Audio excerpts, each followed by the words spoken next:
Uh, Good evening and assalamu alaikum wa rahmatullahi wa barakatuh.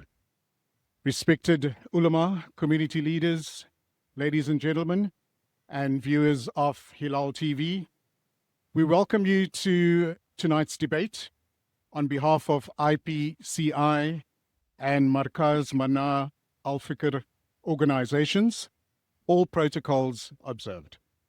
My name is Luqman Shadrack. I'll be your moderator and host for tonight's debate on a very important topic, we can all agree, which is Israel's war since October the 7th. Is it justifiable or is it genocide?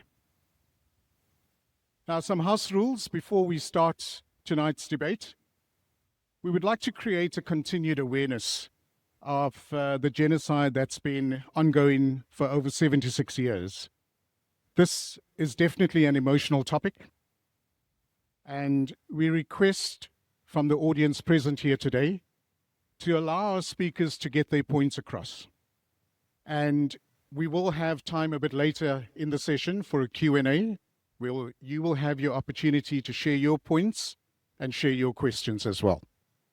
So when October the 7th happened, I had the privilege of joining the Al-Quds Foundation, and we went to Egypt to cover that story. At that time, Western media was painting a very different picture of what was happening. So being on the ground gave us a very different perspective and a true perspective on what needed to happen from the aid from Egypt over the Rafah border into Gaza. I met brothers from Indonesia, I met brothers from Turkey, and they were waiting for weeks on end for that aid to be sent into Israel, or into Gaza, my apologies.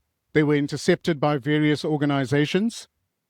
And it was so amazing meeting people from Jordan who provided ambulances, because some of the ambulances were bombed. We had to provide tents to Gaza as well because some of the houses were bombed. So this is the type of effect the war had taken on both sides of the border as well. Our panel tonight, I'd like to thank them for making the time and coming through as well. I'd like to introduce one of our first guests, Brother Mark Oppenheimer, who has been a practicing lawyer and member of the Johannesburg Bar for 15 years. He has appeared in the Supreme Court in a series of cases that seek to determine the boundary between freedom of expression and genuine hate speech.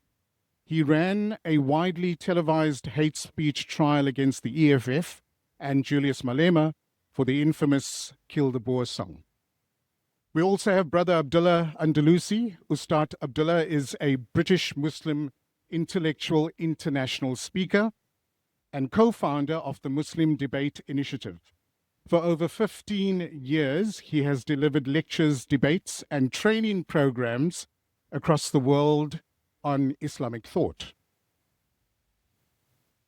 Brother Abdullah has debated academics, politicians, atheists, Christian theologians, liberal activists, and Zionist advocates in Europe, Middle East, Africa, Asia, and North America. His goal is to equip Muslims with clarity, conviction, and the tools to navigate the ideological pressures of the modern world. Ladies and gentlemen, please give a round of applause to our two panelists.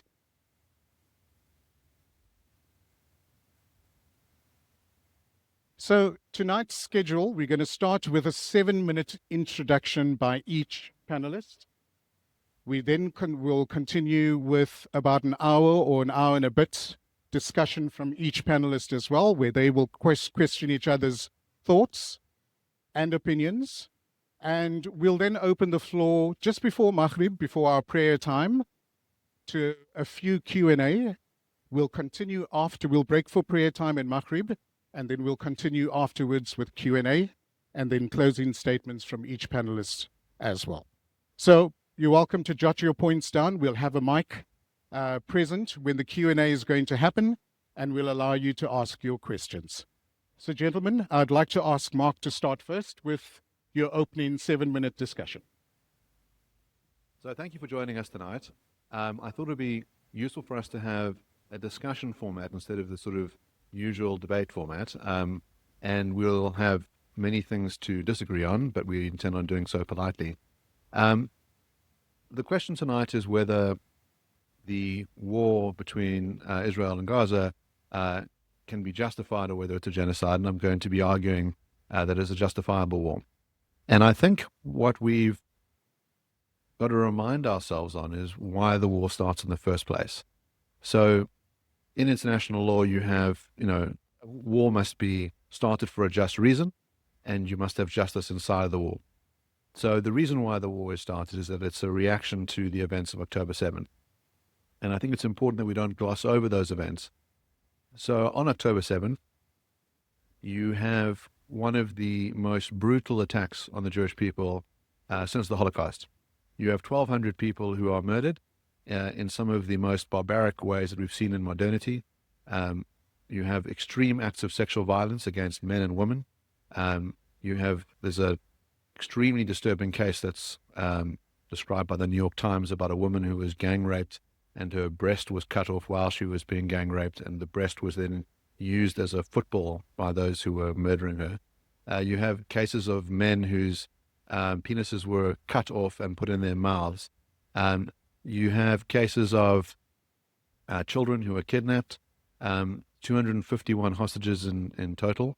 And as I say, not just the scale of the attack, but the barbarity that ensued means that when Israel declares its two war objectives, which is one, the eradication of Hamas, to ensure that October 7th would never happen again, under conditions where the leaders of Hamas had said that they will do an October 7th again and again and again. In other words, you have a political organization that is determined to annihilate the state of Israel and its inhabitants. And then the second war aim is to recover its hostages.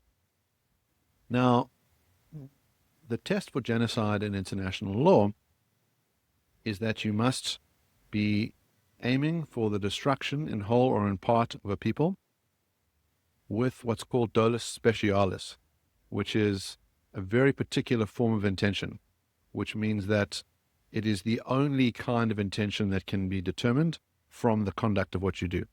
So if it's plausible that another form of intention is there, which is, in other words, just war aims, then you cannot meet the legal requirements for genocide. If we think about genocides that are generally recognized, you have this annihilationist project. So, for example, if you think about the Armenian genocide, where under the Ottoman Empire, the Armenians I think it's about 1.2 million people are put on a death march with the aim of annihilating them on the basis of their faith. You had forcible conversions. You have mass deaths. The idea there is to destroy a people in whole or in part. If you think about the Holocaust, you have, a systematic killing of civilians on the basis that they are Jewish, not necessarily that they practice the faith, but that they were determined to be Jewish based on their bloodlines. You have a coordinated strategy by the state to do this. It happens over a long period of time. And you have the annihilation of 6 million people. So if we look at what happens in the war, we see that we don't have any of those features. So you don't have the state of Israel saying that they intend on annihilating the Palestinians as a people. I noted that the moderator started off by saying that there's been an ongoing genocide for 76 years.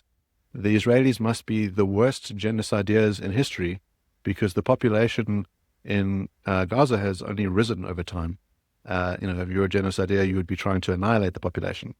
We must also accept that the Israelis have the capacity, the military capacity, to kill every single person in Gaza, and they haven't. Instead, what they've done is to warn civilians of strikes, to ensure that their targeting is aimed at military targets. The rules in the laws of war are such that you cannot deliberately target civilians, but you are entitled to attack a military target, knowing that there will be civilian casualties, provided that is proportionate in the circumstances. And the way the proportionality is determined is that you look at the impact that it could have in terms of the loss of civilian life versus the gain that you will get militarily. And the gain might be in relation to the particular enemy combatants that you can kill in that strike, and also the deterrent effect. So, as I say, when you have a body like Hamas declaring that it will, perform on October 7th again and again and again, one is that it's a legitimate target to annihilate that group, and also to signal to other groups in the region like Hezbollah that there will be swift vengeance in the form of military action against military targets to prevent further attacks. One of the things that wasn't discussed much during the war was the fact that 200,000 Israelis were driven from their homes because of attacks in the south from Hamas, but also from Hezbollah, who were firing rockets which couldn't be defended against through Israel's military defense system. And so many Israelis then had to live in refuge. Ultimately, the Israelis had to fight a war on many fronts because they were not just attacks from Hamas and Hezbollah, but also from Iran. They were able to rely on their friends in the Abraham Accords. So the Jordanians, for example, helped shoot down Iranian rockets. The peace with the Egyptians also was maintained. And if we look at the sort of conclusion of the war, we see that the Israelis were able to achieve much of what they wanted, which was the release of all the hostages. There's only one body that is left behind.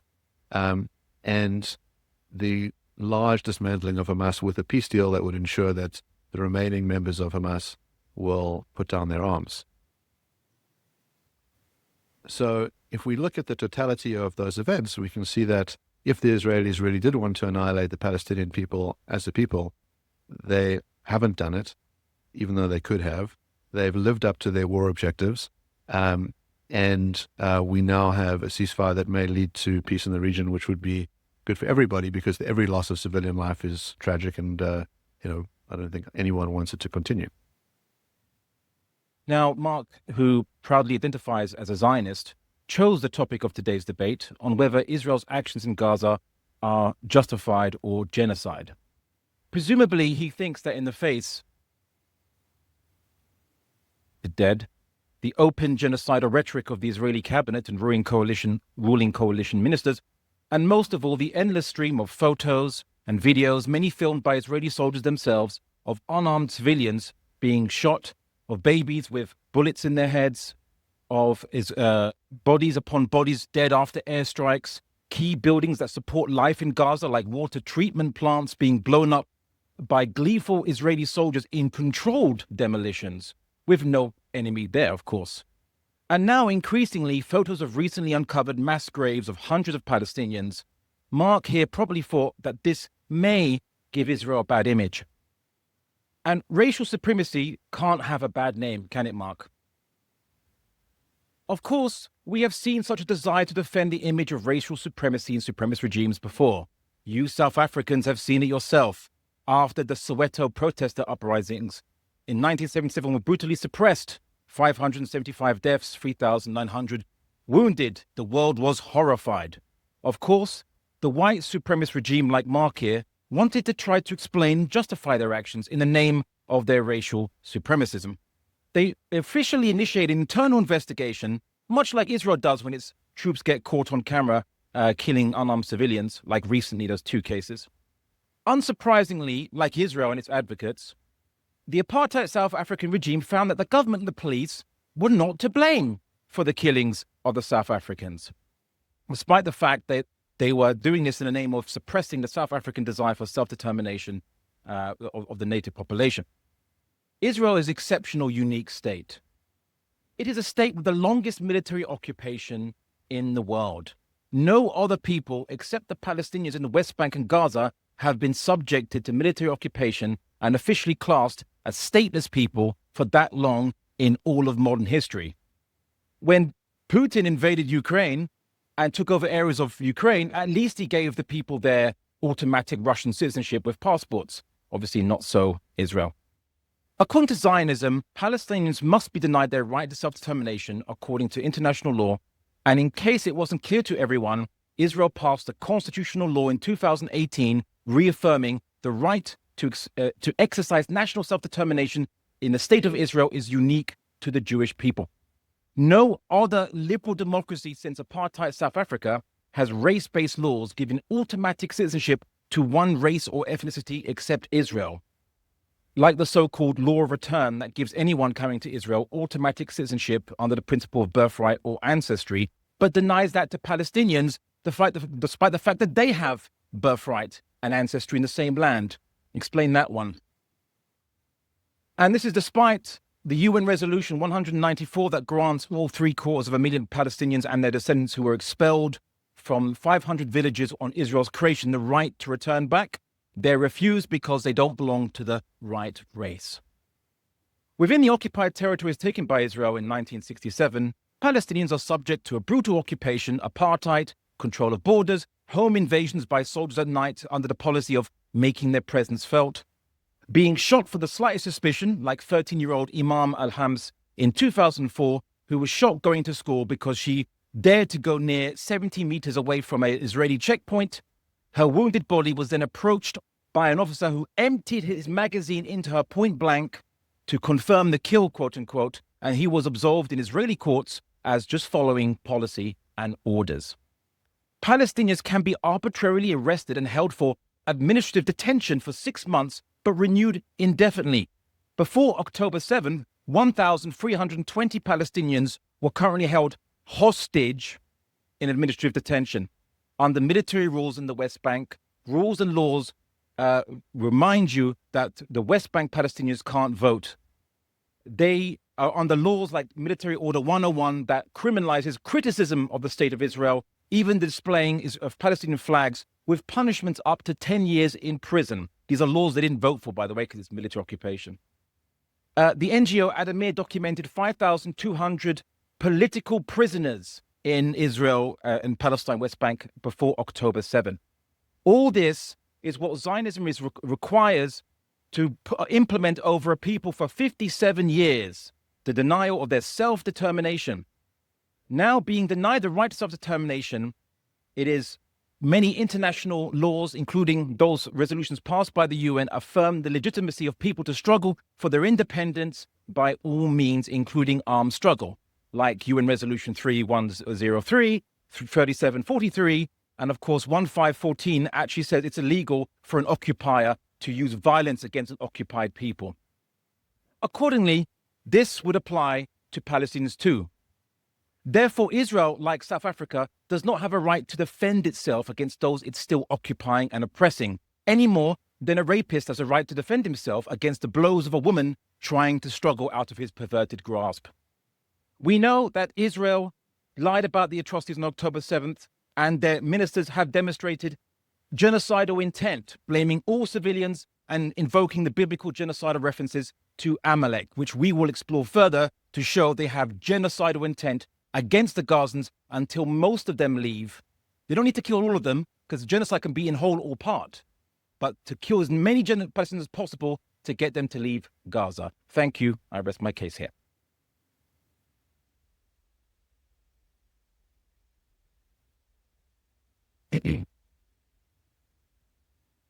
I'm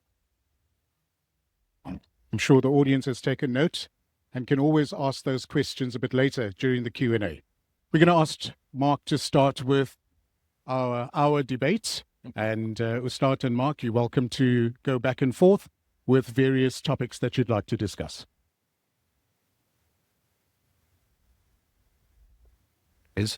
So if you put the volume up a bit, just because I think it's not, so we can both be heard, yeah? Okay, go ahead, sorry. That's good. Yeah. Okay. So let me try and address a couple of the issues that you raised. So the first is this strange notion that people have about Israelis being white and looking like Woody Allen.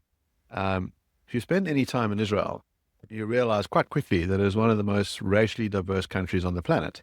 That you have, firstly, Black Jews from Ethiopia. You have an enormous number of Jews from the Middle East and North Africa who were expelled from those countries in the 50s. About 800,000 were forcibly removed.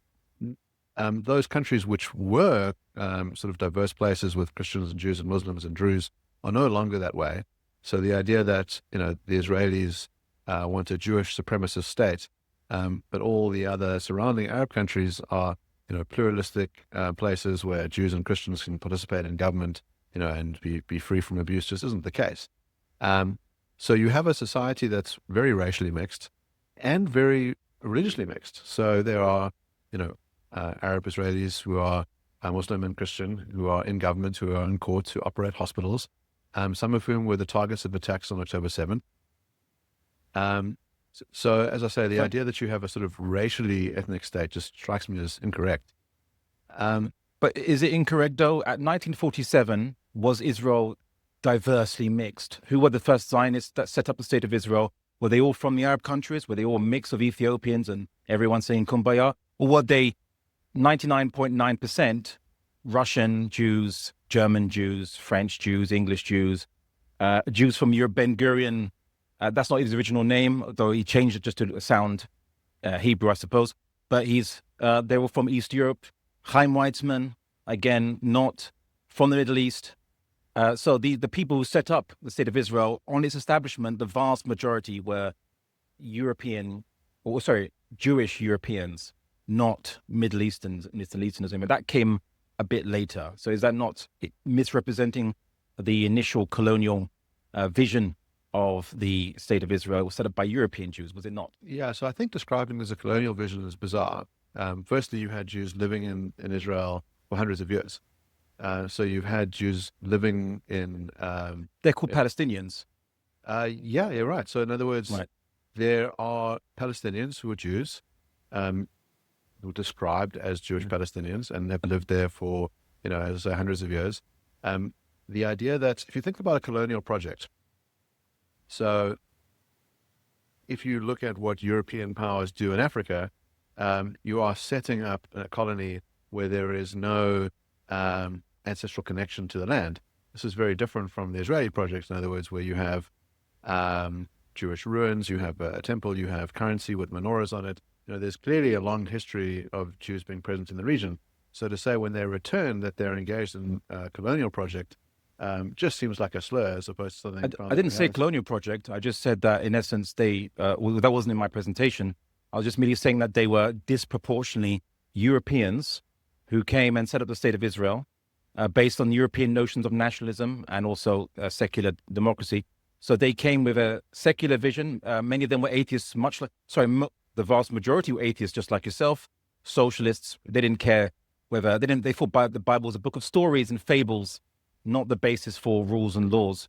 I'm not saying that European Jews don't have a connection. When I say connection, I mean some ancestry over 2,000 years ago to the land of Palestine. I'm simply saying that after 2,000 years of intermarriage and living in Europe, they're a different nation altogether.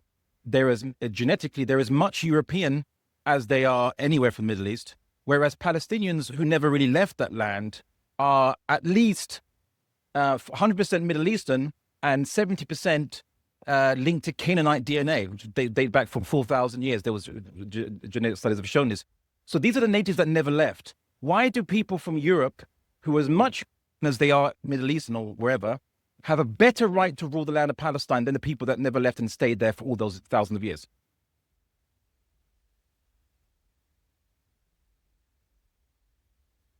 Well, I suppose a couple of things. The one is that, this is sort of off topic. It's on topic because it speaks to the legitimacy. Because every time people talk about the right of Israel to exist, or whether criticizing Zionism is effectively eliminating or denying the Jewish right of self-determination, these kind of arguments are brought up. So I think it's quite pertinent, but before we'll get into, obviously, the main topic again, but I think it's pertinent to understand. Yeah, all right. So, I suppose one question is, why did these Europeans have an interest in this location in 1947? Well, we can go back, a couple of years and sort of know that you had this annihilationist project in Europe where 6 million Jews were killed. So Zionism was started in 1939, the beginning of World War II. That was the beginning of Zionism? No. Zionism starts with Herzl. So Zionism... So it starts 50 years earlier, before Holocausts and Nazi Germany, right? Just to clarify. Starts with the Dreyfus Affair. Right. So in other words, what you have is a realization among Jews in France that the French society, which seemed like a sort of accommodation society where Jews had prospered, was no longer going to be that way, and that the one way to prevent the pogroms that were happening in Eastern Europe and the attacks on Jews in Europe and Western Europe was to have a state. And if you sort of look at the nature of how states develop at that time, states are a reasonably modern invention. They often start with the idea of, well, is there a people, who have a common set of values or principles or whatever it is, and they form a group together. And the idea that you could have, obviously there were debates about where that state should be. One of the questions was, should it be in Uganda? The idea was that the threats against the Jewish people are important and you can protect yourself by having a state. Jews were accused of being a stateless group and were persecuted on that basis. And so then they set up a state of Israel. And as I say, you have the Jews who'd been living in the region for hundreds of years, and you have the Europeans who come in. And then you have this swathe of Jews who come in from North Africa and the Middle East in the 50s.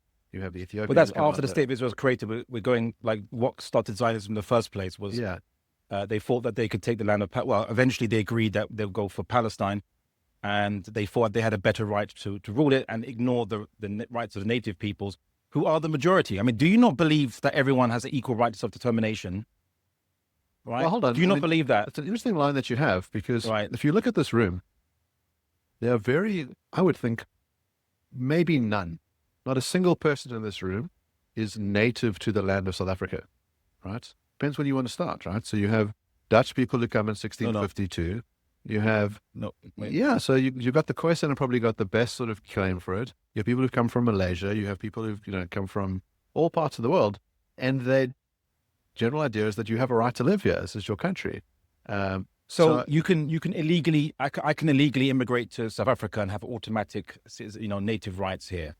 Well, we don't have illegal immigration. Or do I not require the consent of the representative government that represents the people to be allowed to be a legal migrant? So I need to ask permission to come in. Is that not the case? So tell me, who was the ruler of Palestine that they should have asked in 1947? So, no, not 1947. In other words, if you wanted to ask a state... They approached Britain before Britain even controlled Palestine. Right? There was, the Balfour Declaration was done before the British actually took over Palestine. So they gave them a promise that, well, if Jews support us, and that's how, because they were anti-Semitic, they thought all Jews were the same, or they had a network. That was the irony. Anti-Semitism was leveraged to get Zionists what they want. So the British government promised something to a people that they never controlled that land, by the way.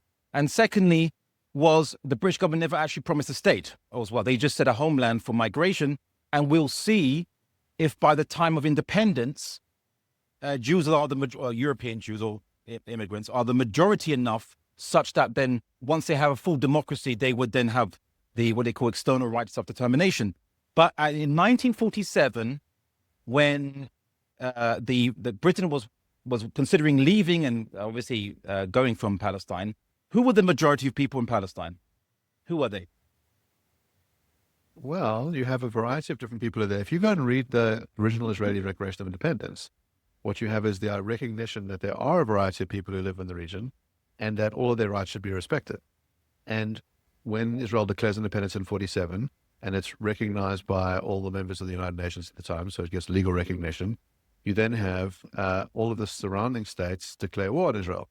And so instead of the Israeli vision of a pluralist society where you have Jews, Muslims, Christians, and Druze living together under one state, instead what you have is this sort of bloodshed that ensues, and those who'd escaped the Holocaust then have to fight for their survival again, and you have hundreds of thousands of Israelis die.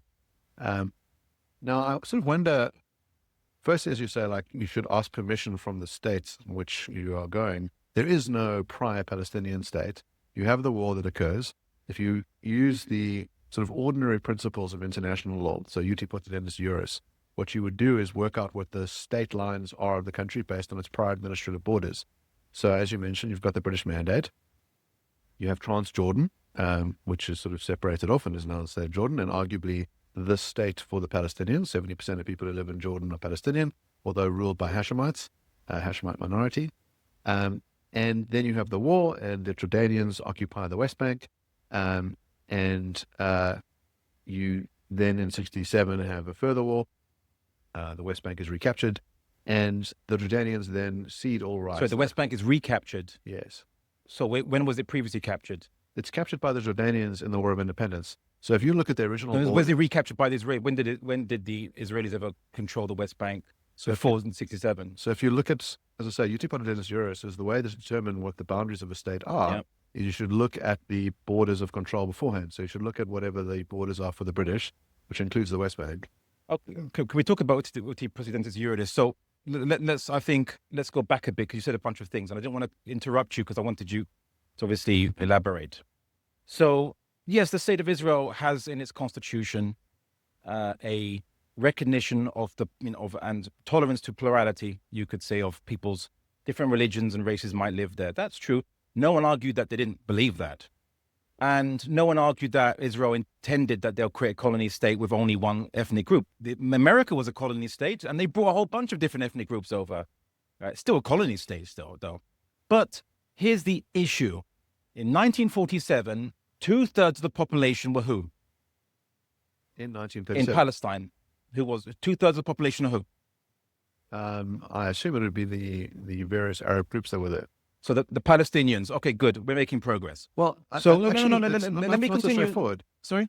To say the Palestinians is not so straightforward. In other words, the term Palestinian is a political Okay, term that comes out non-Jewish later. Palestinians. Is that a suitable category? We just say non-Jewish Palestinians then. All right? Okay, so they were 2/3 the majority.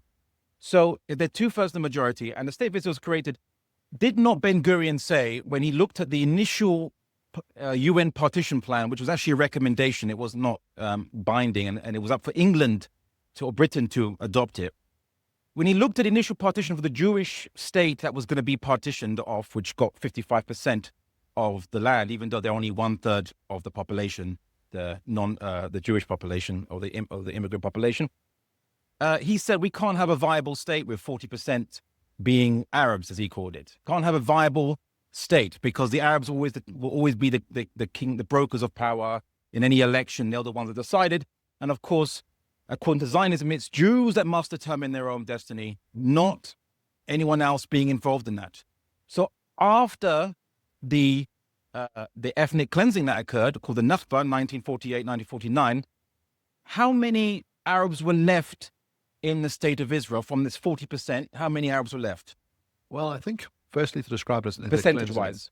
So what you must look at, of course, is that Israel is attacked in 47. You have a war. No, Israel was attacked by who? Which army attacked Israel in 1947? The Egyptians, the Jordanians. No, that was 6 months later. There was no Arab armies in 1947. Well, no, in other words, the war starts in 48, Right. So you have the Declaration of Israel. When do you have military war. operations, who was the first person that began military operations? Which side began actual military operations in the land of Palestine in 1947, 1 month after the UN declaration? Do you know who? Do you want to tell me? You didn't research it? You're meant to be an advocate here. Why am I giving you a history lesson for? Okay. I mean, we're debating a different topic. It's it's the Haganah, right? And the Irgun Lehi, which are terrorist organizations. They all become amalgamate into one, and they become one force, and they begin ethnic cleansing operations. Was because of about 5 months later, the Arab states complained that there was a whole bunch of Palestinians streaming out, and they make official declaration to the UN from the Arab League saying, there's all these people streaming out, massacres and so on. We have to come in to restore order because these people are already streaming out. They're already running away. They're being, you could say, genocided back then. And then they came in and they said their aim is they want to create a one state with everyone their equal rights and democracy. Who said no to that? Who refused that? And also, who refused that when it was discussed amongst the UN? Why not have a one state? It was the Zionists. They don't want equality. They don't want equal democracy when they are the minority. So it's not equal rights. Well, much like the apartheid South African, the National Party, they said, we can't be a minority. For us, this will be a cultural genocide or what have you for ourselves. We have to be the ruling, even though they were the minority. So is anything I said not factually the case according to your reading? Am I misrepresenting in any way? So firstly, the idea that the surrounding Arab states just wanted, peace between the different peoples is untenable given how minority groups have done in Arab states. So I mentioned earlier that you have Islamic-only states. If we sort of zoom out of the map of the region, Israel takes up a lot of space in your newspaper, a very small amount geographically. It's about the size of the Kruger National Park or New Jersey. What does it look like ethnically diverse there? How many Jews and Christians and Druze are in positions of power in those other Arab nations? You want to tell me? Well, it depends how far you go back in history, but Let's look now. there's actually been there's been quite a few. Saddam Hussein, for example, had a Christian minister under him, and so on. You could look at different parties and times, but I don't want to divert to the topic. Christians are there that because when you said that there are Middle Eastern Jews in Israel and they came from the Arab countries, so presumably it was almost like 900,000 Jews from the Middle East. They migrated to Israel. Israel was telling them to come. There literally was campaigns that we need to fill spaces. Come to Israel.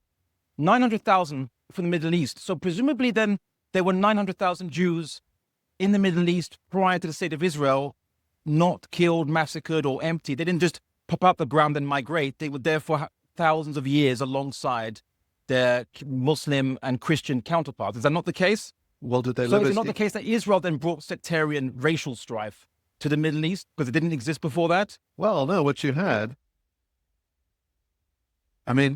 you're the alleged egalitarian and you think everyone should have equal rights. Tell me, under Islamic law, do Christians and Jews have equal rights to Muslims?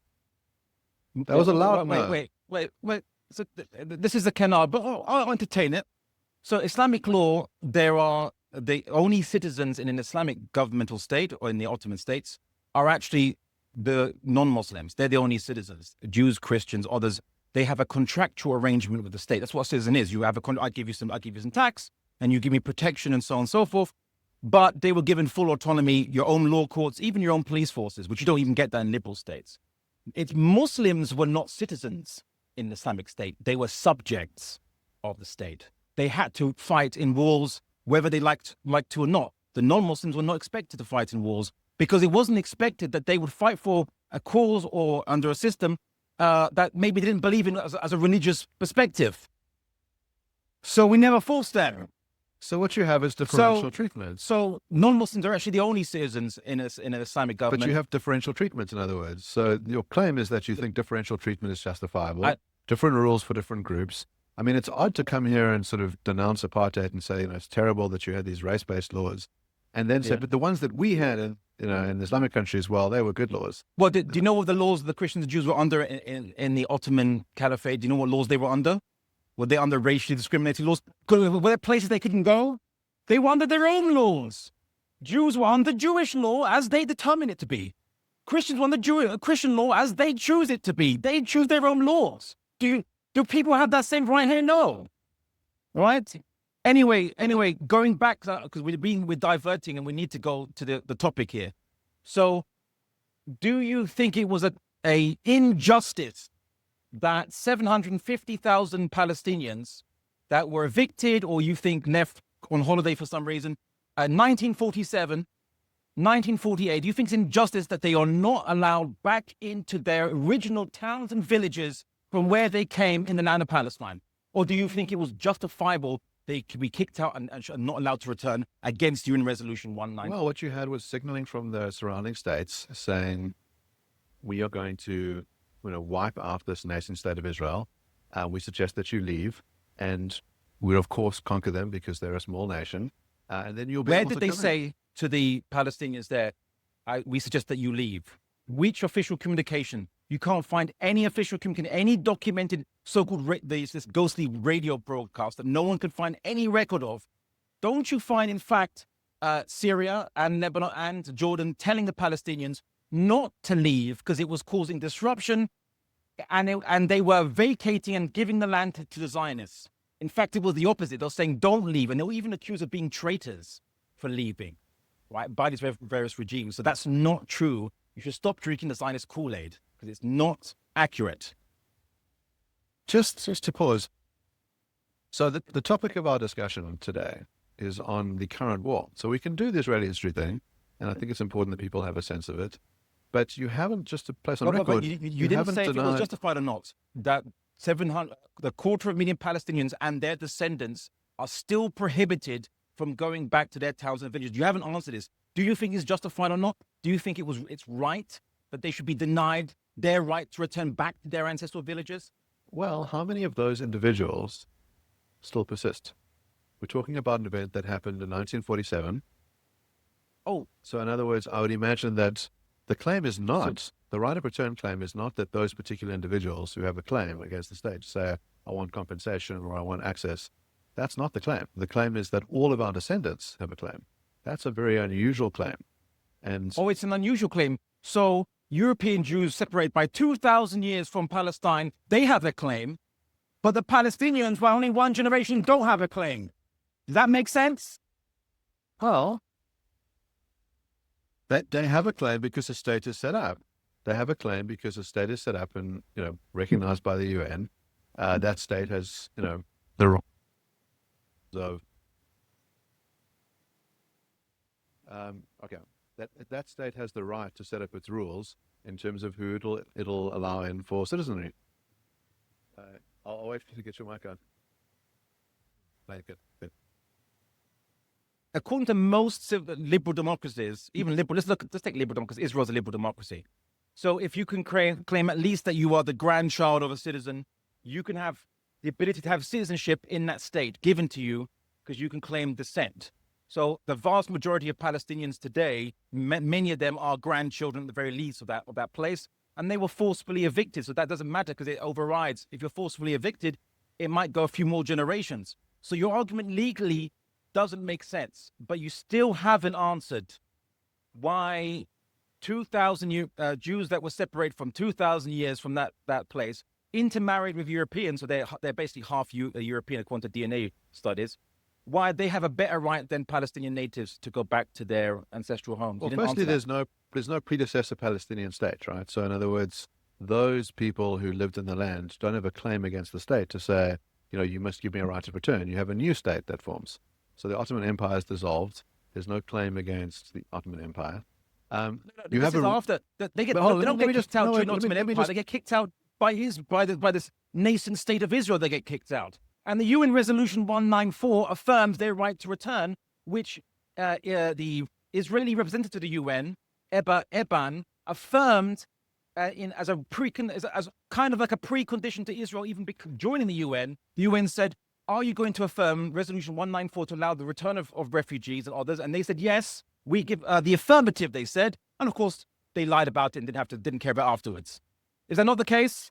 All right, so I want to speak a little bit uninterrupted for a bit. Yeah. Okay, so let me try and distinguish, Captain, your So, claims. Mark, before you begin your next point as well, ladies and gentlemen, as I requested earlier on as well, we want to make this an intellectual debate. We want to respect each person's view. So booing and whistling, that type of thing, I'd like to maybe ask you to stop doing that. You're welcome to clap. You're welcome to share your views, your opinions, but you will have that opportunity a bit later during our Q&A. So the booing and the whistling, I'd like you to please stop, if you don't mind. Okay, agreed? But we've asked everybody before we started to kindly respect. Okay. I am going to hold on, sir. So you may have come in a bit late. When we started, I said we will have a Q&A after this debate. Are we clear?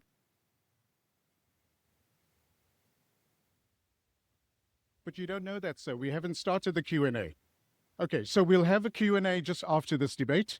As we said earlier, if you are not able to control yourself, we're going to ask you to leave so that we can continue. Thanks, Mark. You can continue now. Excuse how's me? that sounds? Audible? Sure, no problem. We'll ask the sound guys to do All that. right. Okay, so let me try and get back on track. All right, so I think there's a couple of claims. So the one is, in other words, what right do the Jewish people have to the territory? And so what I've said is that it's an ancestral homeland, and then you have a legally created right through the United Nations. The separate question is there a right of return for those Palestinians who, let's say, lived in the territory, become refugees? And as I say, that sort of the state itself, the new state, just gets to determine, what its rules are on immigration. And, you could have a compensation scheme, for example. You could say, some land must be swapped out. There's an ongoing debate with what do you do with this sort of territory? What do you do with these claims? as I point out as well, that of those who actually resided there, there aren't going to be 700,000 anymore because it's from 1947. So you're talking about, more than 75 years ago. So you could have a limitation of the claims. And as I say, the Palestinian claim is much more broad than that. It's that all descendants have a right to return. Now, if we just think about the movement of people between nations, as I mentioned, you had 800,000 people from the North Africa and the Middle East who aren't asserting a claim to say, I want my home in Baghdad back. You had a very vibrant Jewish community in Baghdad, and they have accepted that, through the passage of time, that they have now moved and they live somewhere else. And you don't have that. What you've had is that you've got two sort of different Palestinian communities who've emerged and created lives for themselves in the West Bank and in Gaza. You've had some who've left to go to other countries and started lives there. You've had many population groups who sort of moved around and have sort of, longings to be back in places. But the idea that the Israelis don't have a right to exist legally obviously is untenable. But I just want to point out that the topic that we signed up for hasn't been answered. So I want to try and just get us back there. I understand the nature of Israeli debates is often, you go back in history and you want to sort of make a claim. What we've asked ourselves is about a particular legal answer to what's going on in that war. And as far as I can tell, you haven't denied the sort of horrendous actions committed by Hamas. One thing I'd like to know is whether you think any of that stuff justifiable. You mentioned two things in your opening statement. The one is you claim that Israel has no right to defend itself because it's an occupying power. Now, Article 51 states that states have the right to protect their own citizens against any attack. Against where, sorry? Against any attack. Now, against foreign states, right? The way that it's phrased doesn't say that. It just says any so attack. Is Gaza and West Bank a foreign state? Well, so this is an interesting question. So what you have, obviously, is that the Israelis withdraw from Gaza in 2005. Okay, you have almost total sovereignty in Gaza since that period of time. So you have, in other words, an elected government. Hamas killed. So Gaza was not an occupied territory according to international law, according to the ICJ, especially with that ruling on the Gazan wall. What they said is, the borders are controlled. Their fishing territories controlled. Their sovereign territories in the maritime territories are actually controlled. Airspace controlled. So what goes in and out is controlled. So if the ICJ said this amounts to occupation, so are they not still an occupied territory till this day? Or even up until October 7th? Bad about it, I think. You think the Palestinians view Gaza as a separate state from West? It's like Russia retreats from Kherson in Ukraine, and then the Russians say, "Why are the Ukrainians still fighting me? I retreat from Kherson, right?" And the Ukrainians even use Kherson to continue fighting as a launch pad to continue fighting Russia. Say we withdrew, and look, they're still fighting us. That means the Ukrainians aren't interested in peace, right? That's how ridiculous you sound when you make that argument.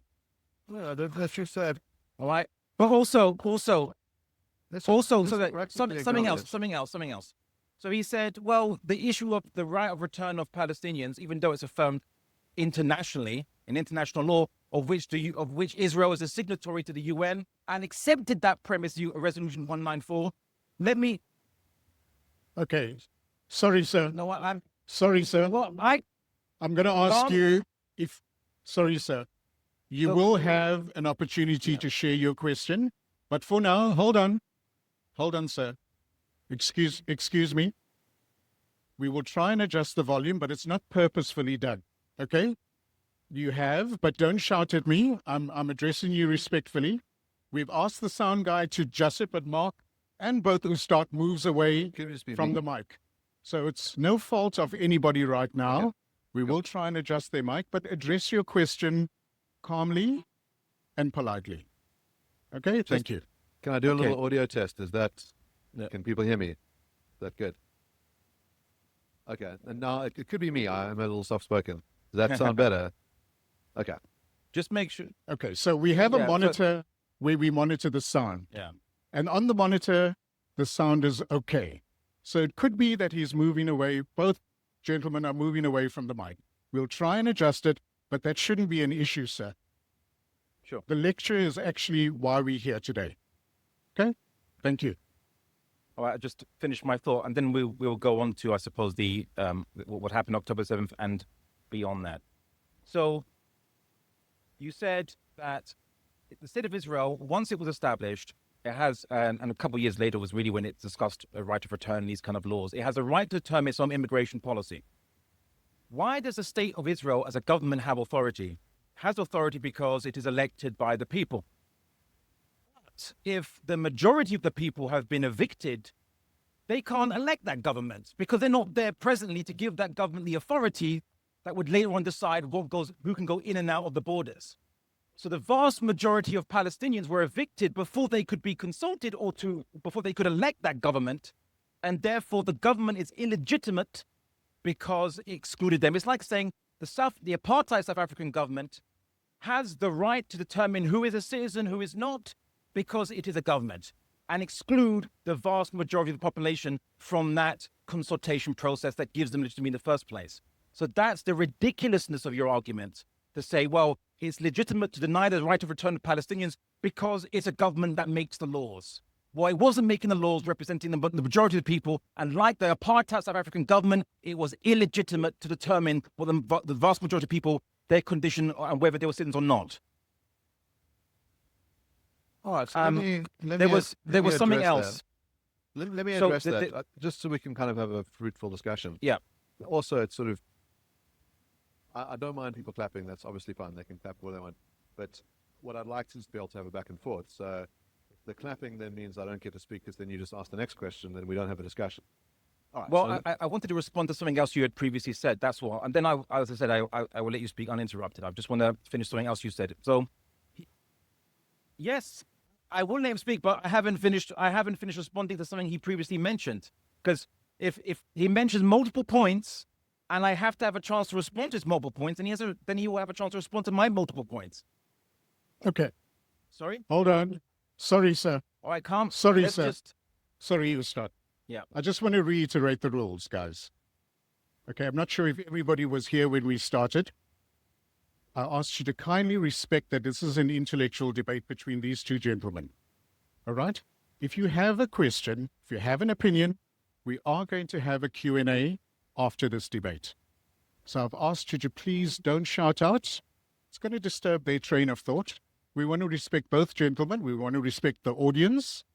So allow them to finish. We've got about 25 minutes left. You will have your opportunity to share your question. Okay? Thank you. So this will be the last point I mention about this before we go on to the more pertinent discussion of what happened after October the 7th and on October the 7th itself. So you mentioned previously a legal term that most of you probably didn't catch called uti possidentis juris. Possidentis juris. So most people aren't lawyers like yourself, so I'll just explain what it is. It's a customary law that states that when there's a former colonial territory, when the colonizer leaves it and gives it independence, you might have a minority group in that territory want to break away from that territory because they say, well, we want to be a separate nation. So the principle of possidentis juris is that the borders established by the colonizer be respected as long as the minority in that land is represented in government, right? Called internal self-determination. Have I discussed it correctly, more or less? Okay. And this was used against the province of Quebec when they wanted to secede from Canada. It was said, uti possidentis juris, they can't just succeed unilaterally. Canada has to let them go with consent, you could say, because you have to respect the colonial boundaries as is. So Israel argued this in the ICJ debate, you could say, on whether Gaza was occupied territory. And they argued it because they said, well, Gaza is not occupied territory or the West Bank because it kind of belongs to us. The original territory of Palestine was the whole mandate of Palestine, minus Jordan, of course. And so we have a right to all the land in Palestine, not just the partition. So it was argued why the court dismissed it. And this was, you might know this, maybe not. And this is something that you should know.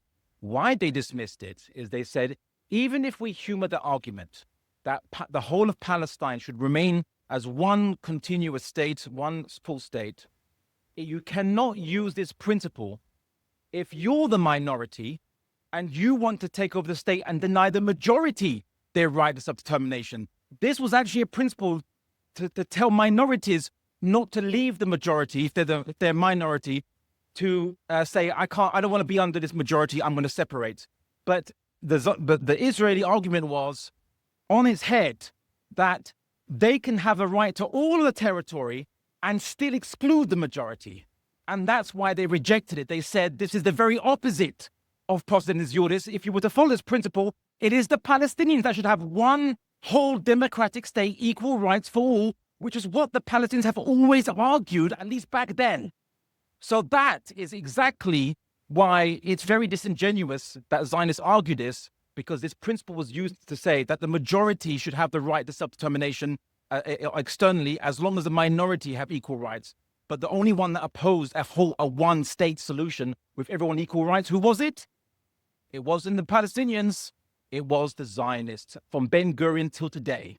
No one-state solution. They say that's a cultural genocide for us. This is the elimination of the Jewish state, exactly like the white South African National Party said when they didn't want to have a whole state for everybody equal rights. Is that not the case, sir? Well, so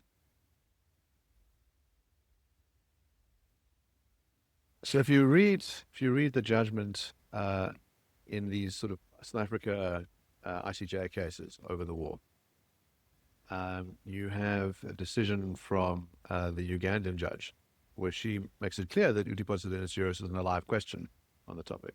So I don't think it's a settled question, and I think there are arguments to be made on that front.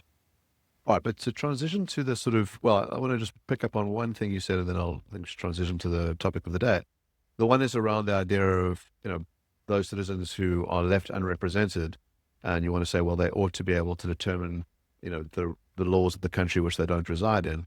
But they do have government representatives. So, you have Hamas representing them for a while in Gaza, and then you have the PA in the West Bank.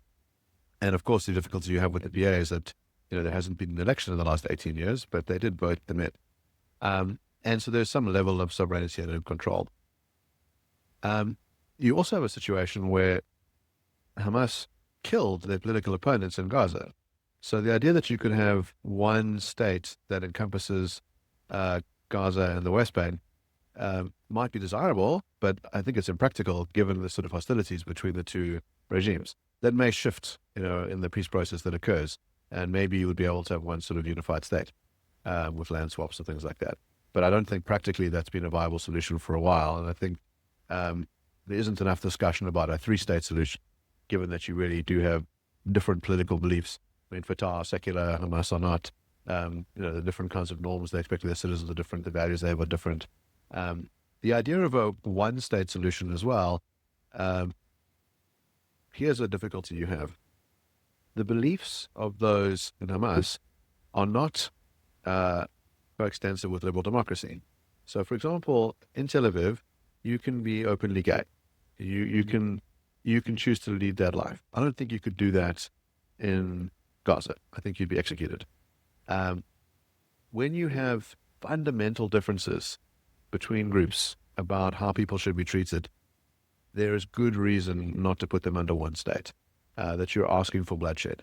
The reason why you have a security barrier in the West Bank is because of a series of suicide attacks. You can go sit in a restaurant in Jerusalem now, and there'll be shrapnel on the walls because you had people who strapped bombs to their chests, blew themselves up, and deliberately targeted innocent civilians. Israelis don't like the fact that you have to have a security barrier. It's a blight on the landscape, but it is one of the things that's necessary because you have, a population group that has, declared a violent war against civilians.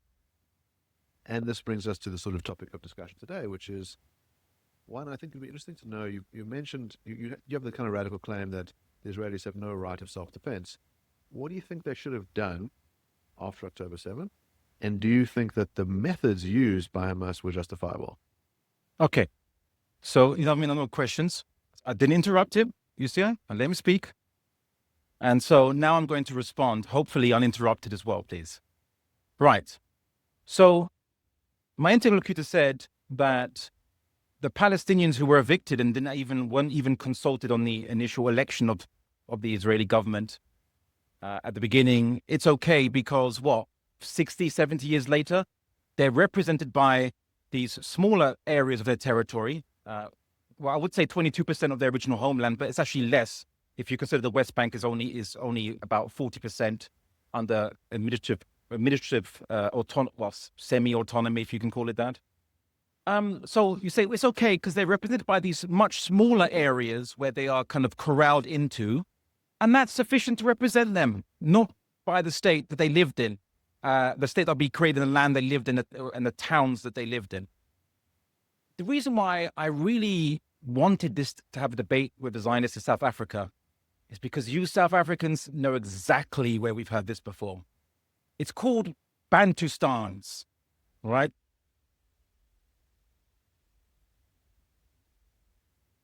The South African government said, we're not an apartheid, a real apartheid government in terms of separating by race, because we give the races, each race, their own area, which is a sovereign state in itself that no one else recognizes, apart from one country that recognized it. Do you know which country had a de facto recognition, diplomatic relations with these fake Bantustans? Have a guess, everybody. Israel. Because birds of a feather flock together. They got each other's back. Anyway, so the whole argument sounds like a Bantustan justification, which I think is completely bogus. As for the argument that, well, how can we have a one state with people that want to kill us or suicide bombers or so on and so forth? I want to quote you from a book. It's a very good book. I'm going to be promoting it. And no, he didn't pay me to do this. This is a great author, Peter Beinart. He's a South African. He's a Jewish South African. So he's from here, from Cape Town, actually. And he wrote, Being Jewish After the Destruction of Gaza, A Reckoning. It's a very wonderful book. I would like to read you a piece which I think answers your question. So he says, consider the fate of a South African practice called the necklace. It was the ANC's method for punishing collaborators with the apartheid regime. Comrades would hang a tie around the unfortunate's neck, douse it with gasoline, set it on fire. In 1985, Nelson Mandela's wife, Winnie, one of the Black South Africa's most powerful figures, declared, with our boxes of matches and our necklaces, we will liberate this country. The ANC would not condemn the practice. White South Africans shuddered as they imagined handing over the country to such people. But once a non-violent way of ending apartheid appeared as an alternative, notes political scientist Mahmoud Mandani, hardly anyone could be found to champion the necklacing the day after. The necklace was a brutal response to a brutal system. Once that system disappeared, it did too. So you condemn suicide bombing, and even though Hamas renounced it, but the problem is that suicide bombing, targeting Israelis, was a symptom of a disease. And that disease was the brutal oppression, occupation of the Palestinian people. That's where what arose it. As the poem says, to whom evil is done, they do evil in return. And that's the unfortunate situation. It's unfortunate. Just a question. It's unfortunate. But now to answer your third question that you posed to me, which is, what do you think Israel should have done on the events of October the 7th? Now, I think we should have a discussion as to what Hamas has said their intentions were, what they wanted it to do, because you actually argue, and correct me if I'm wrong, that it's not Israel committing the genocide in Gaza, but it was Hamas who was doing the genocide on October the 7th. I think is that what you argue? I misrepresented you on that. No, I think that's accurate. Yeah. Okay. So this is what he argues. So we should discuss the intent. So I want to go back to, and this is a comparison that Israel made, Hamas and ISIS. So when ISIS targets civilians, which they do, and most of them Muslim, they don't say, oh, no, we never meant to target civilians. They proudly say, and they justify it with fake, pseudo-Islamic-sounding arguments. They argue, because they have to tell their soldiers why it's not forbidden in Islam, even though all Muslims know it is, but why there's an exception in this day and age to targeting civilians, the prohibition of targeting civilians.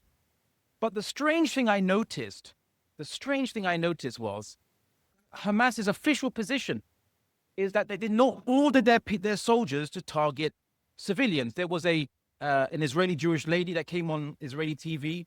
She said that there was 2 Hamas fighters came into her house, and she was worried. And apparently they said, "Don't worry, we're Muslims," and then asked permission to have some bananas that she had on the table. And she said, "Yeah, sure, have some bananas." And also, enter into evidence, Exhibit C, you could say, Israel released interviews of captured Hamas fighters.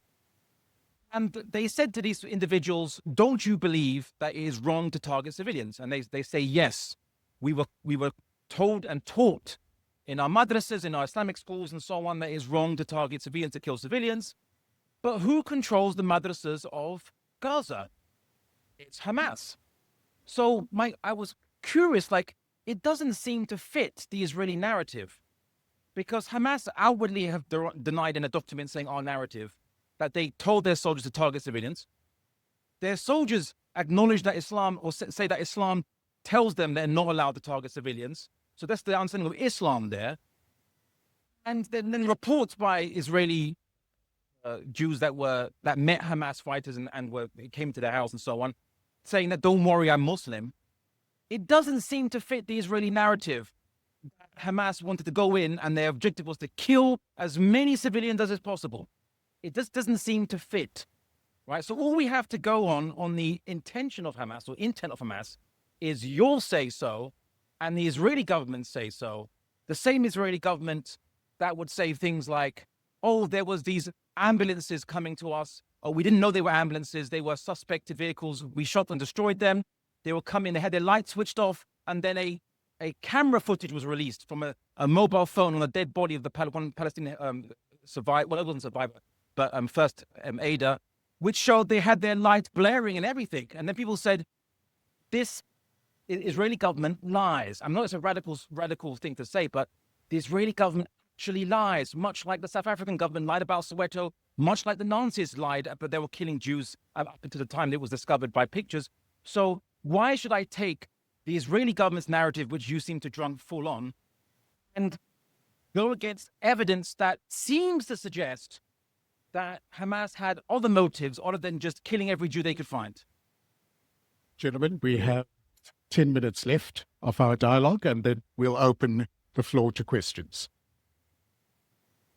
Not necessary, sir. Not necessary. So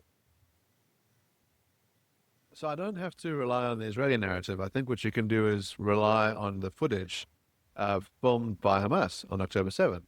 So there's an infamous phone call of a son calling up his parents, and he says, "I've killed 10 Jews, and I'm calling you from one of their phones." And he's jubilant about killing Jews. If you look at the sort of footage that comes out, it's quite evident that civilians are targeted. I've actually been to those massacre sites. So if you go to Near Oz and you go to the Nova Festival, I mean, it is evident that the people that were killed are not military targets. They are civilians. People that you had at Nova Festival were dancing. And I've been to the spots where they were executed, where they hid in bomb shelters and then were killed with grenades, where people were sort of gunned down while hiding in trees. I've been to the homes of those that were burnt down. So people who sort of managed to survive by hiding in a safe room, and the rest of the house would be burnt down. Those were clearly targeted at civilians. I mean, the idea that it's a lie is kind of incredible, given that you have these handovers by Hamas of civilians, including of the corpses of the Bibas twins, so young babies, and the autopsies on them show that they were strangled to death. So the idea that Hamas respects civilian life and would never do these terrible things just seems extraordinary to me.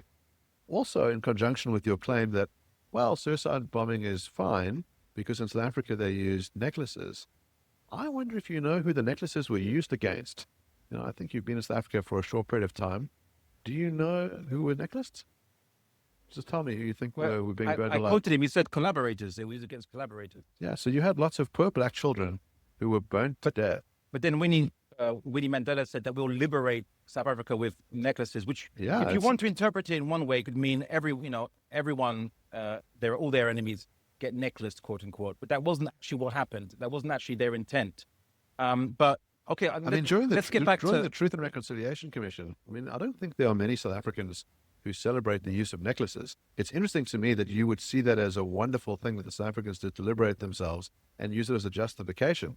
I mean, I'm sure there are, people in this room who are sympathetic to what you've said, but I don't know how many are sympathetic to the idea of children being burnt alive with rubber tires and gasoline.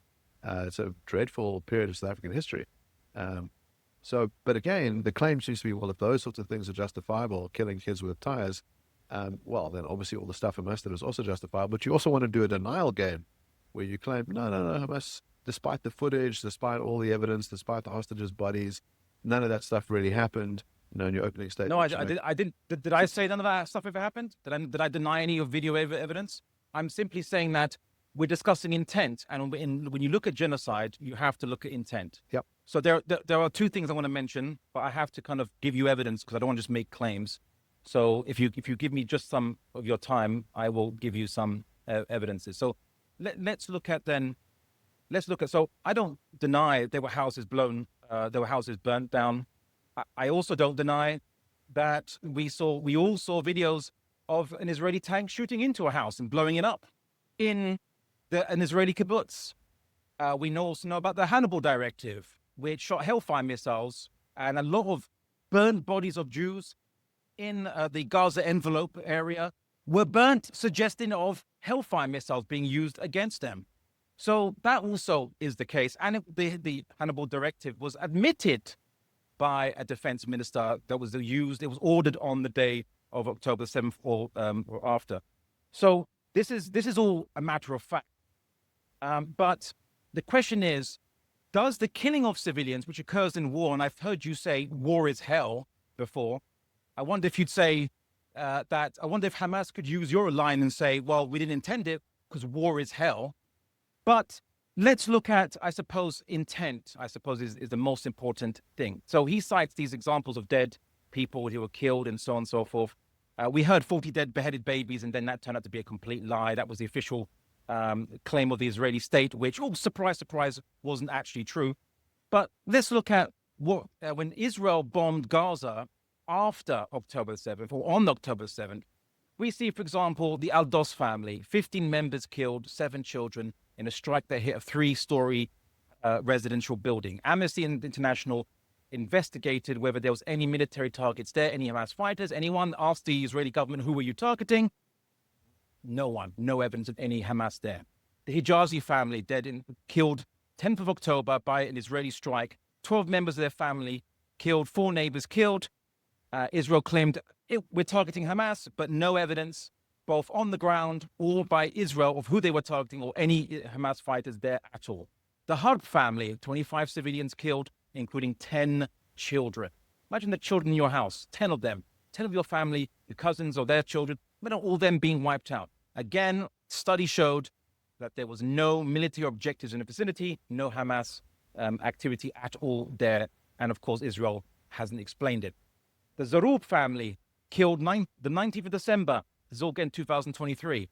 22 civilians killed, 11 children. Strike hit the family home. Investigators found no evidence of military targets. The Nofal family, 18 civilians killed, including 10 children. The strike hit the 5th floor of the family building. No evidence. Now, this is Amnesty International. Associated Press did its own investigations where it could. The Salam family, and here is 270 members of their family killed across multiple strikes. The Associated Press analysis of the strikes found no evidence of military targets anywhere in their vicinity. Al-Mughrabi family, 17 members. Okay. 5 minutes left, gentlemen. So my point is this. There were just recently 2 videos came out of Israeli soldiers. Let me finish. Israeli soldiers summarily executing people who had their hands up. Just shooting at soldiers. And for him, this is no evidence of genocide. This is just bad apples. This is just, the odd criminal activity, even though there's systematic airstrikes, even though Biden approached Benjamin Netanyahu and said, why are you carpet bombing Gaza? And he says, well, we have to use these tactics against these people. So when on the day of October the 7th, according to a report of a meeting with Benjamin Netanyahu, he was told, how many targets do we have to strike? And he said, we only had about 1,000 or so Hamas targets. Only 1,000? Why not 5,000? Why not more? Right? he didn't care about Hamas targets. He cared about vengeance, and he cared about eventually what he would publicly say, the eviction of the Palestinians from Gaza by killing a portion of them, which fulfills the criteria for genocide. So why is that not genocide to you, but a few video cameras that of people committing war crimes is evidence of genocide to you? Okay.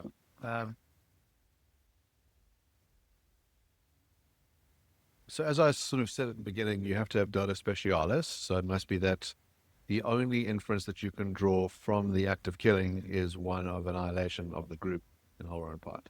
And I think you have that in the case of the Hamas attacks.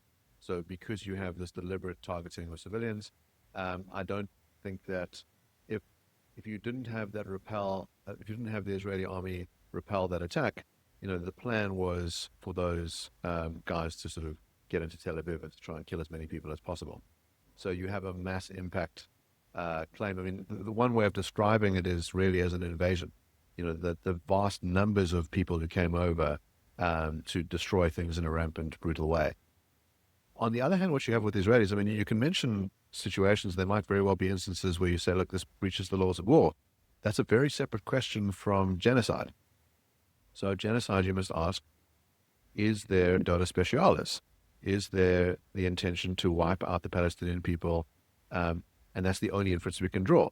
To say, well, these civilians were killed and this particular attack is not justifiable, we can't find a proportionality. That may very well be the case in a particular strike. But that doesn't get you to the genocide case.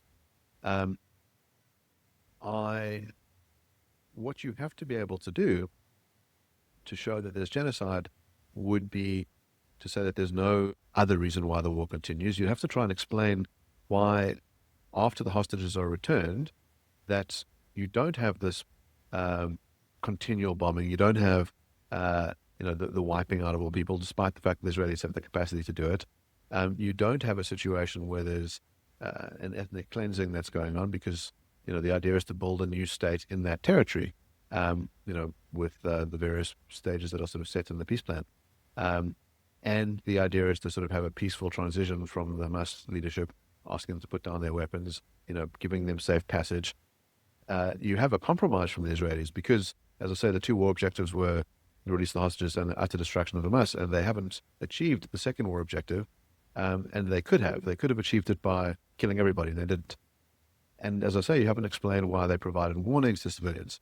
The other thing that you've got to ask as well, when we're comparing wars, one way to get a sense of is this disproportionate is to look at the civilian military casualty ratios.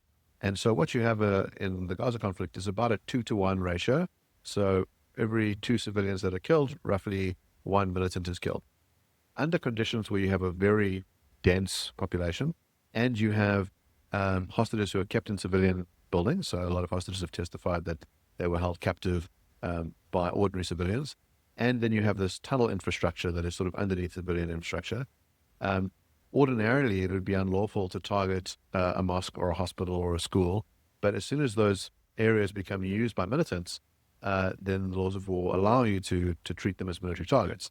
And so you have this terrible situation where you have innocent civilians in Gaza who are held captive by Hamas, who are using them as human shields, who have hoarded foods to, sort themselves out and sort of allow Palestinians to suffer. And many Palestinians have really suffered under the yoke of this totalitarian, sinister regime. What's interesting is that you've had some flights of Gazans coming to South Africa. Okay, gentlemen, unfortunately, we've reached our hour. Thank you very, very much. He was asking me some questions, and I did. We're gonna allow that just now. How will I be able to answer those questions he posed to me? So, would you like to continue with the Q&A? Would you like to take a break? If you just give me 3 minutes, and then we can go to Can I allow 3 minutes on your side and 3 minutes on your side? Is that okay? Okay, thank you. Questions. Okay, so he said, Dolus Specialis, you need to improve intent. So I will ask him a challenge. Where did Hamas officially say, we did this to kill Jews, we want to kill as many Jews as possible? Ghazi Hamad, the interview he quoted, the infamous one where a guy said, we will do this again and again, and he gave a reason until the people he was talking about to end the occupation. He said in that exact same interview that, no, we didn't target civilians. We didn't intend or command to target civilians. So why do you believe him on one part of what he said and you quote it, but you don't believe the other part of what he said in the same interview? Right? That's the question you need to ask yourself. We all need to ask you, actually.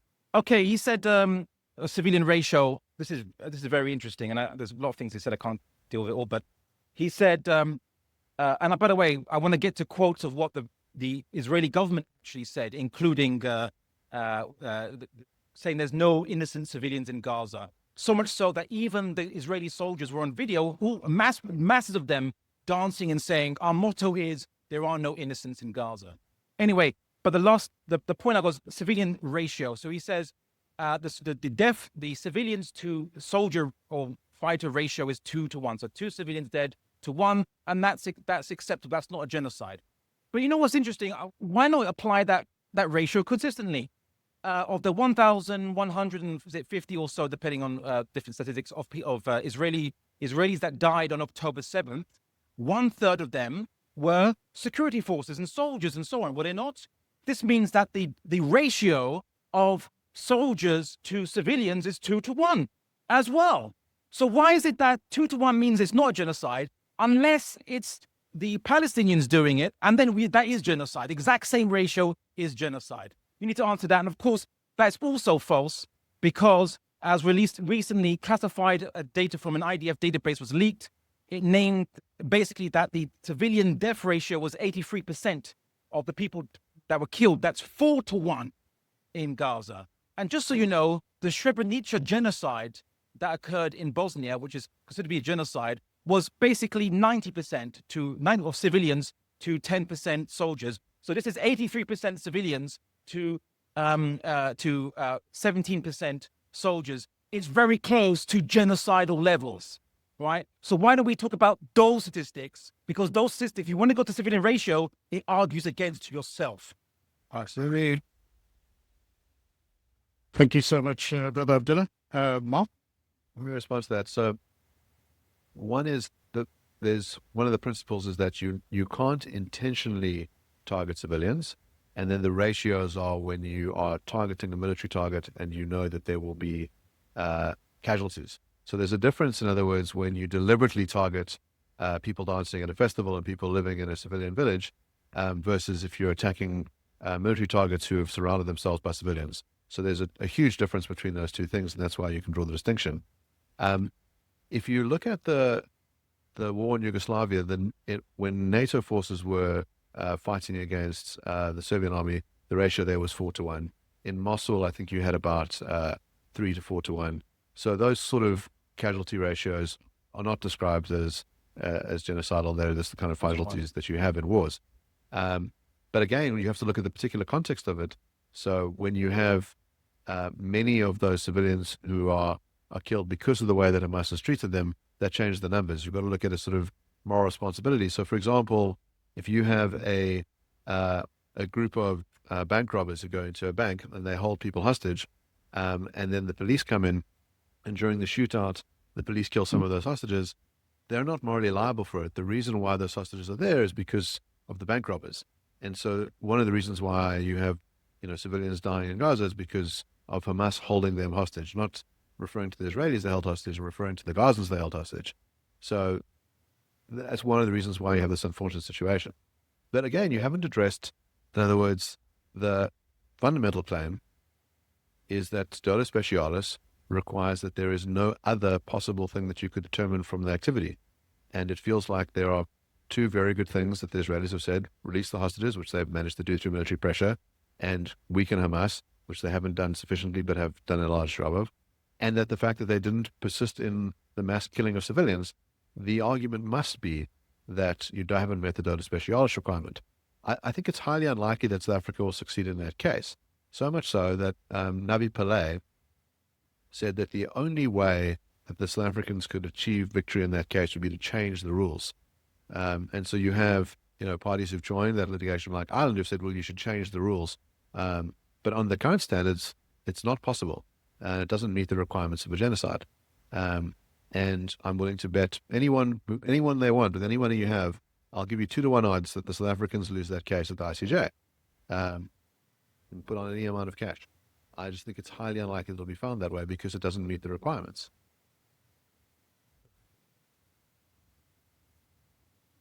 Gentlemen, thank you so much for your time. you like to take a break, or you're open to do a bit of Q&A right now? We can open for some Q&A. Yeah. Are you okay with that? Thank you so much. Ladies and gentlemen, please give our panelists a round of applause. They've given off their time, they've given off their effort to come through and have this discussion. If I can have somebody from IPCI to assist with people that would like to come up and ask questions. So how are we going to do the Q&A for now? If we can keep our questions to 30 seconds. I know it's difficult, but if we can, because of time constraints, 30 seconds. And if you can tell me who you'd like to answer that question, we will give our panelists 3 minutes to answer the question, and we would give the other panelists a minute and a half to add any comments of their own. Are we okay with that? Okay. If you'd like to come through, we have a mic in front. Please come through. Brother Ismail will direct you and assist with any Q&A or any questions that you have. Thank you so much. Okay, sister, remember, 30 seconds. We're here to be polite. We're here to be calm. And we'd like our brothers to answer. Good evening. Israel is not only committing genocide since 7th October, but since the 1948 Nakba. If we can count how many Palestinians have been killed since the 1948 Nakba until now, right now, they're probably in the millions. Is that not correct? Okay, thank you, sister. Mark, is that directed at Mark? 1948 until now, how many Palestinians have the Zionists killed in Israel? All right, thank you very much. Mark, if you could direct your answer to the sister. If you can show me any evidence of millions of Palestinians being killed, I'm all ears. I don't think anyone credible makes a claim like that. We know that Yasser Arafat claimed that 30,000 Palestinians were killed by the Jordanians in Black September, and that was the sort of previous high watermark. You do have the displacement, but that's not the same as killing. One of the things that I think is important is that we've had an inflation around certain concepts.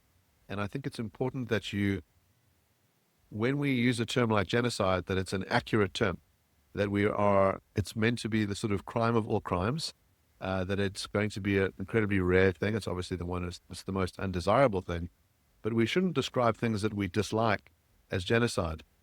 You may want to sort of be critical of the Israeli state for various things, but the idea that there's been an ongoing genocide for 76 years just seems to stretch the term in a way that may very well undermine the cause.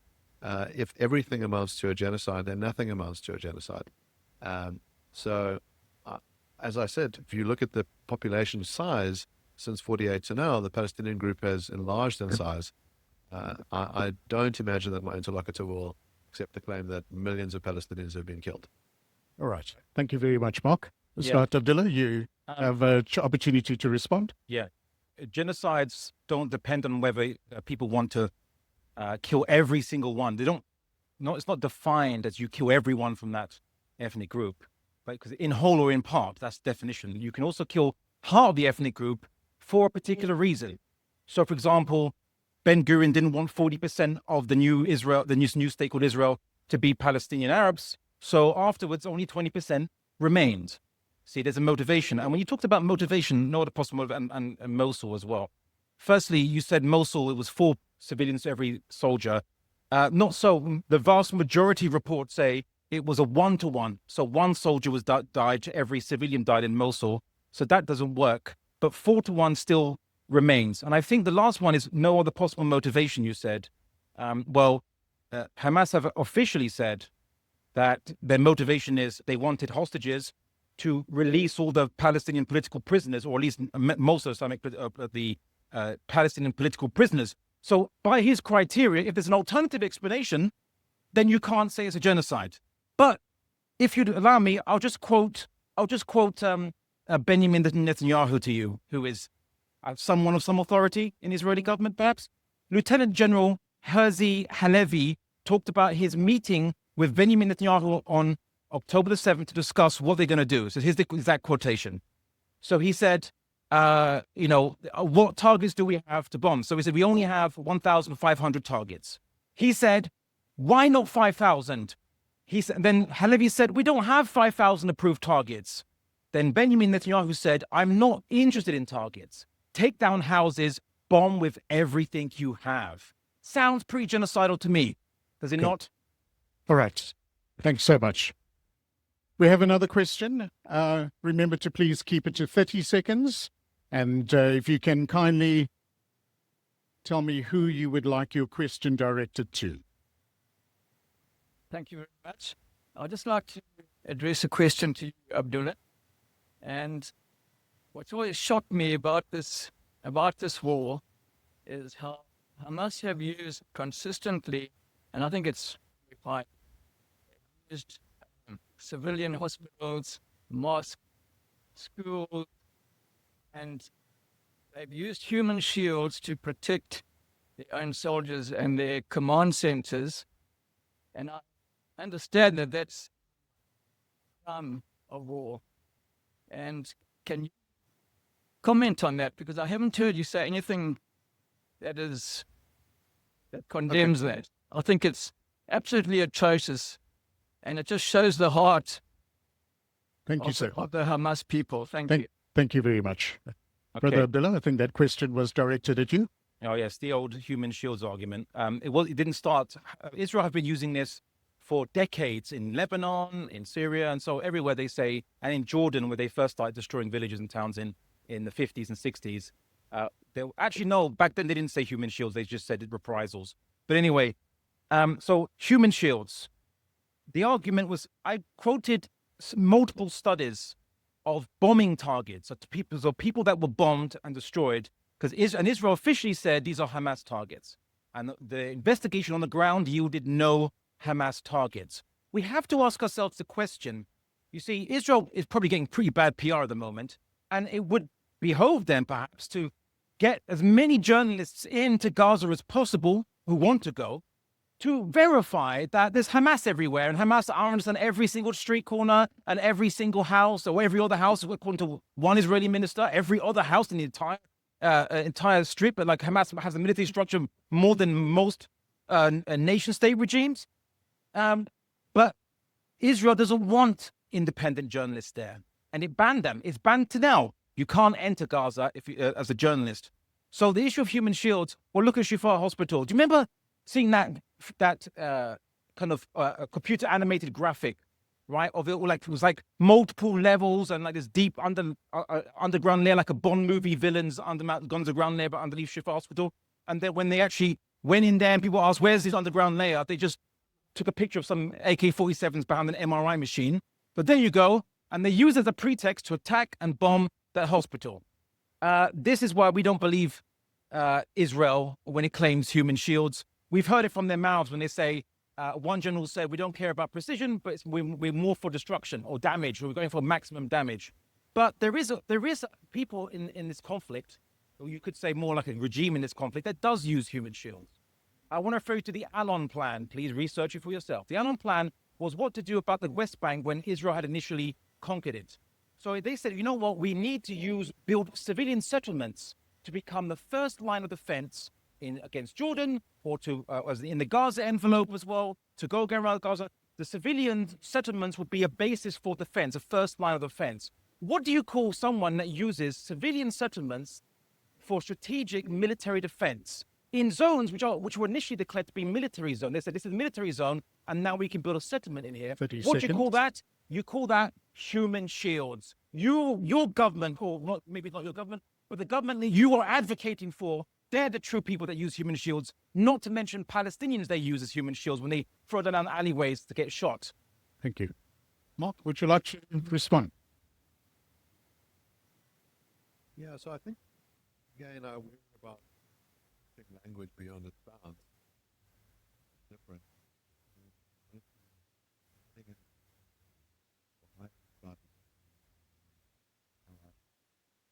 We're in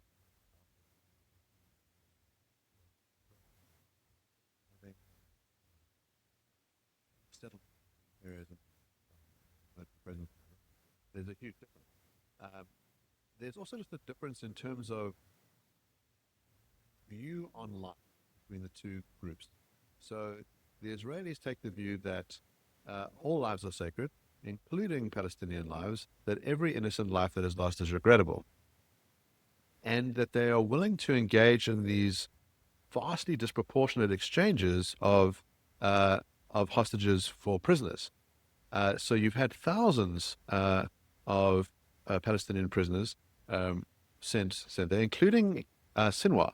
So Sinwar, one of the masterminds of October 7th, who was in an Israeli prison, was diagnosed with brain cancer while he was 30 there, seconds. and his life was saved by an Israeli doctor. And the idea that the Israelis take life so seriously that they're willing to save the lives of those that pose the greatest threat to them is very different from the death cult of Hamas. Sir, Jewish Zionists and Christian Zionists often, as you've done, want to babble about the intent and possibility of whether it occurred regarding ethnic cleansing and genocide. Sir, a liar. Have you never seen footage, photos and live footage of what Gaza looks like? You've never seen hundreds of hospitals razed to the ground, churches, mosques, buildings, 5-story, up to 10-story buildings flattened. You've never seen that? We've got a simple saying in English. The taste of the pudding, something like this, is in the eating. I think you saw the photos and I think you saw the footage, but you turned away and denied that it happened. Thank you, sir. Mark, if I can ask you to respond. Sure. So, no, I'm not in the game of denying the damage done to Gaza. There's clear footage of the destruction to the infrastructure, and it's incredibly tragic. As I've said, one of the reasons why you have that is, firstly, the intractable stance from Hamas. So you wouldn't have had that destruction if Hamas handed back the hostages and put down its weapons. Yeah. So you've had this enormous attack on... All right. No, I Sorry, answered the sir. question. If we can just we just allow Mark to respond. Okay. All right. No, Okay. so I Thank you, answered the sir. question. Okay. So what I've said is that I don't deny that there's been enormous destruction in Gaza. The question is, who's responsible for it? And the people, obviously, like there's, well, we've said 70,000 people. And so the question is why and who's responsible? And so 20,000 of them we've said are probably militants. And then the others are civilians. And it's tragic the civilians have lost their lives. And I say the reason why that a lot of them lost their lives is because, Hamas surrounded them with that. So you are right to be enraged at the loss of civilian life, but you should target your ire at the true genitors of that suffering, which is, the terrorist group Hamas. All right. Thank you. Start if you'd like to respond. Okay. I'm very disappointed in Mark. He's insulting our intelligence. He spoke about visiting the sites of the Hamas attacks, seeing some destruction, and saying, this proves genocide. But 80% of Gaza's flattened. Oh, that's not a genocide. That's just war is hell. Oh, well. You should be ashamed, sir. And Israel never said that they're going to stop the war when you give back the hostages. Hamas offered them the ceasefire agreement, and it was actually, they formed the ceasefire agreement in January 2024, and it was releasing half the hostages by that point in time. And if they'd continued, the rest would have gone, presumably. But no, who restarted the war? It was Israel, because Israel said, we want the destruction of Hamas. And as they've also said, we want the Palestinians to voluntarily go to another place. And of course, to help them voluntarily make that free will choice, we're going to blockade everything, food, water, clothing, everything from entering that place, including baby formula, so they can make a voluntary choice. So please, sir, you can say anything you want to us, but please 20 don't seconds. insult our intelligence.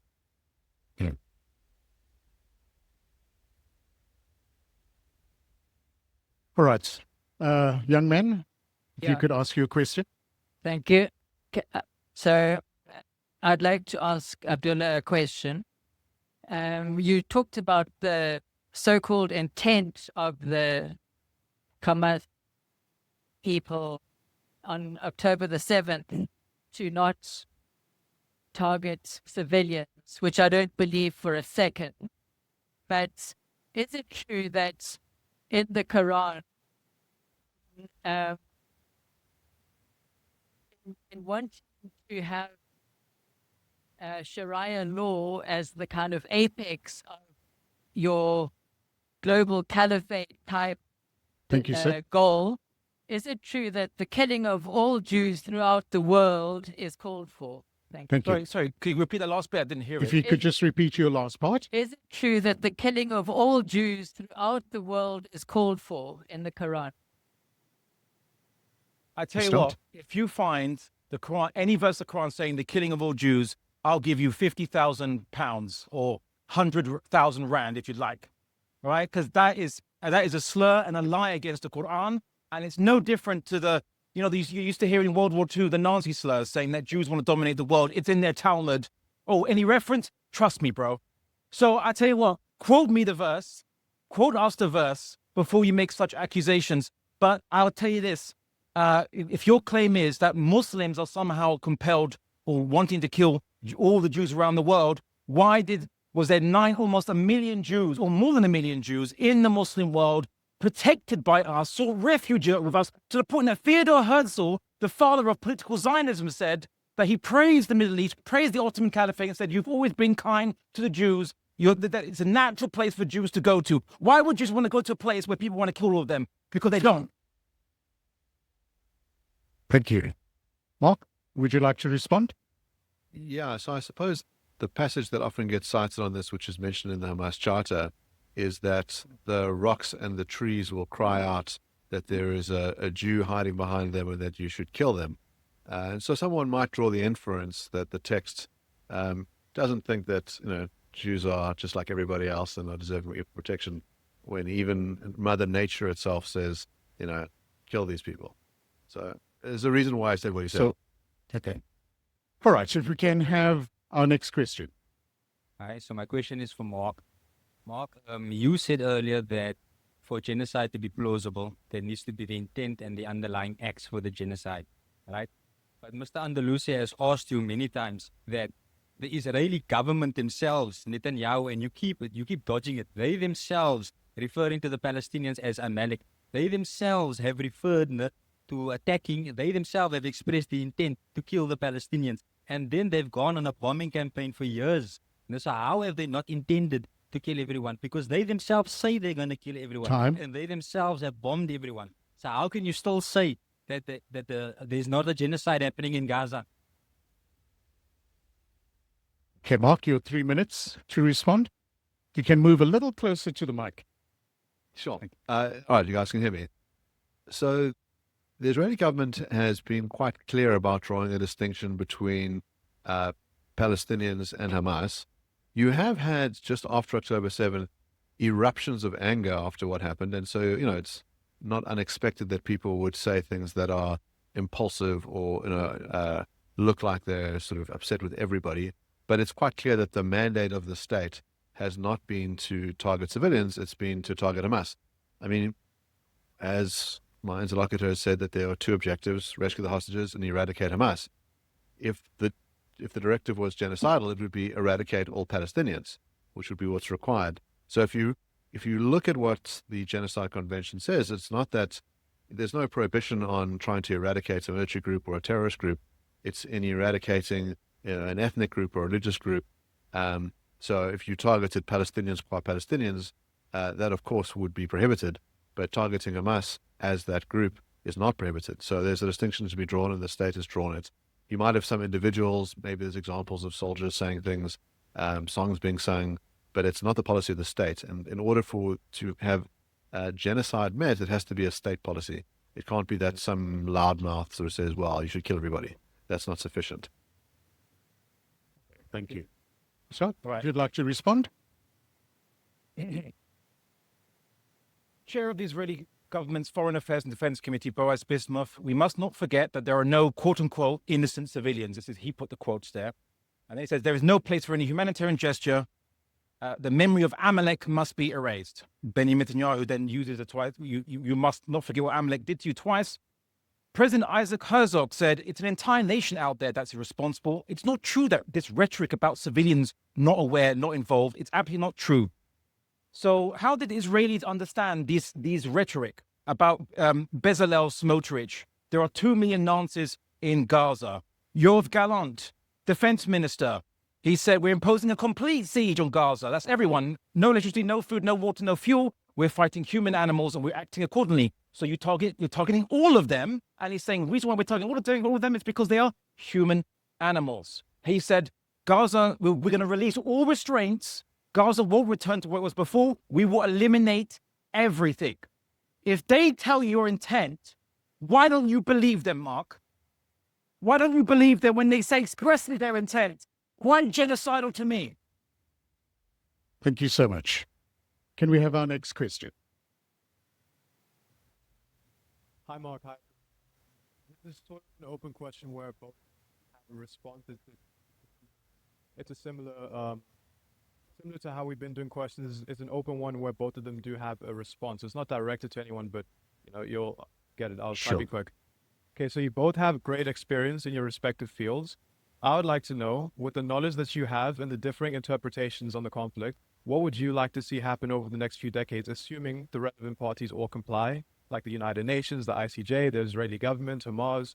What's the ideal vision for the region? And please try to respond with concrete policies or plans of actions and avoid PR answers or political rallies. What would you like to be done? All right. So he hasn't directed it at anyone. Can I allow 2 minutes and 2 minutes for each to answer? All right. Can I start with you, Ustad? Okay, so you say, well, what do people want to see happen? So I can only talk about the facts as they are. Benjamin Netanyahu and others have constantly talked about removing the Palestinians voluntarily from Gaza, and while destroying their water infrastructure, while not allowing medical aid to go in, while there are people on a major calorie deficit, i.e. starvation and famine, according to multiple UN reports, as well as Amnesty International. So they've stated what they want to see happen. Now, he cites Hamas charter. Hamas uses a hadith from the Prophet Muhammad, talking about a future time where there'll be a battle between a certain group of Muslims and a certain group of Jews. So they say that we see that our fight with Israel might encounter this, but it doesn't say all Jews will be killed and all Muslims will do the killing. It talks about a future battle somewhere, we don't know where. What it does say in the 1988 Hamas charter, they declare what they want to see happen. So I can only tell you what they say they want to see happen. They say they want to see Palestine under the wing of Islam, where Muslims, Christians, and Jews live peacefully. I'm paraphrasing, but they say Muslims, Christians, and Jews. If they want to kill all Jews, why is it that their stated intent is that Muslims, Christians, and Jews live in Palestine peacefully? That doesn't make any sense. And of course, because there was confusion, presumably they upgraded their constitution to 2017, where they said explicitly, we're not fighting Jews because they're Jews. We're fighting Zionists because they're occupying the land. And once they end the occupation, then the fighting ends. That's what their stated intent is. So presumably, if the occupation of Palestinians ends, then Hamas appears to say they will stop fighting. So I can only speculate as to, based on their stated intent.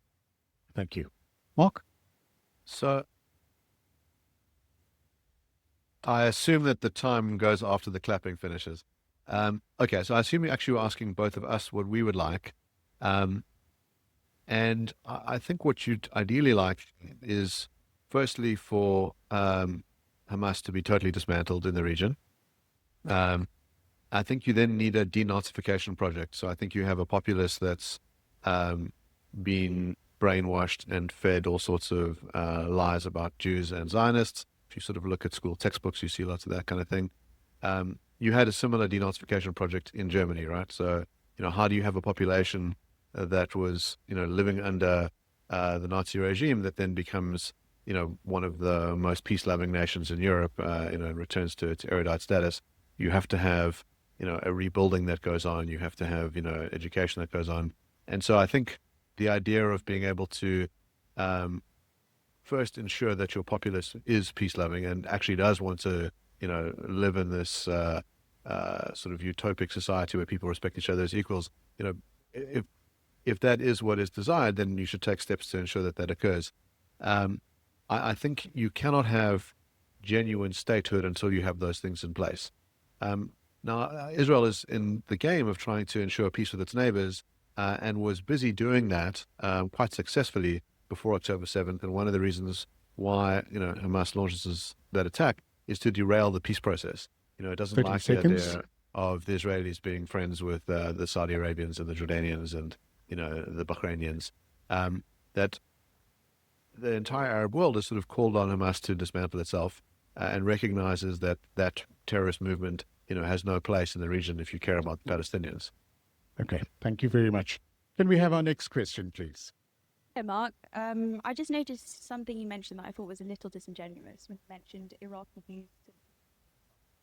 That kind of ignores the fact that there were social implications to living in Iraq during this time, as well as that there were Zionist militias that actively bombed synagogues in Iraq to make Iraqi Jews feel unsafe within their own country. My actual question is, my cousin has, and my little cousins have Jewish Ashkenazi ancestry, while one of my best friends' grandma was literally kicked out of their house in Palestine.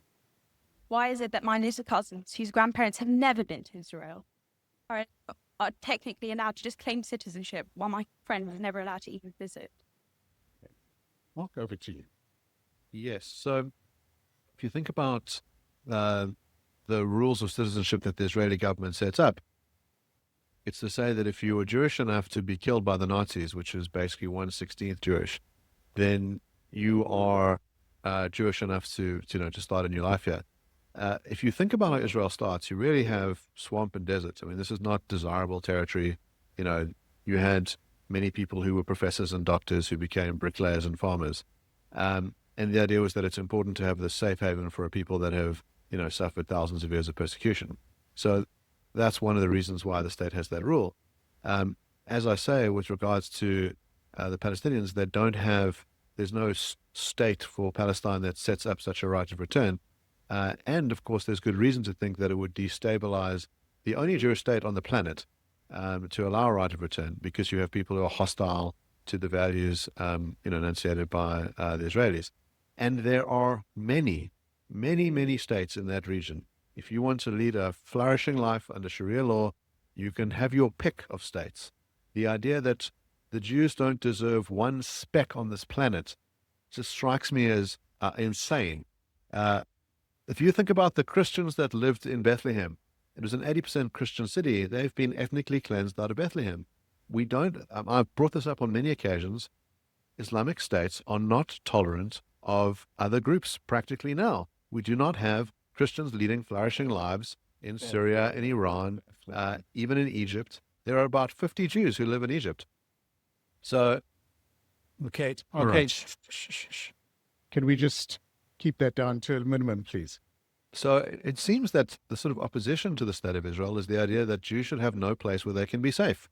They're not safe in the countries they live in around the world, and they shouldn't be safe in the one country that they can call a home. And that's why the project is to try and dismantle it. This sort of line about, we don't have a problem with Jews, we have a problem with Zionists, that's sort of like me saying, I don't have a problem with Muslims, I have a problem with Islamists. It's rhetorical. It's quite clear that there's an enormous overlap between Jews and Zionists. There are Christians who are Zionists as well, and I note that organizations like the Mandela Foundation have declared war on Christian Zionists, and that's a betrayal of Mandela's own values, who himself was a Zionist and thought that Israel had a right to exist. All right, thank you very much. Stop. The majority of Zionists are American Christians. They're the majority. So why do you associate Zionists with being Jews? You could be anyone and be a Zionist. But the problem is, Bethlehem, that's a lie. Consult any Palestinian Christian. And there's actually multiple churches based in Bethlehem that have condemned the Israel persecution. They say the reason why Christians are leaving is because of Israeli occupation of Palestinian Christians.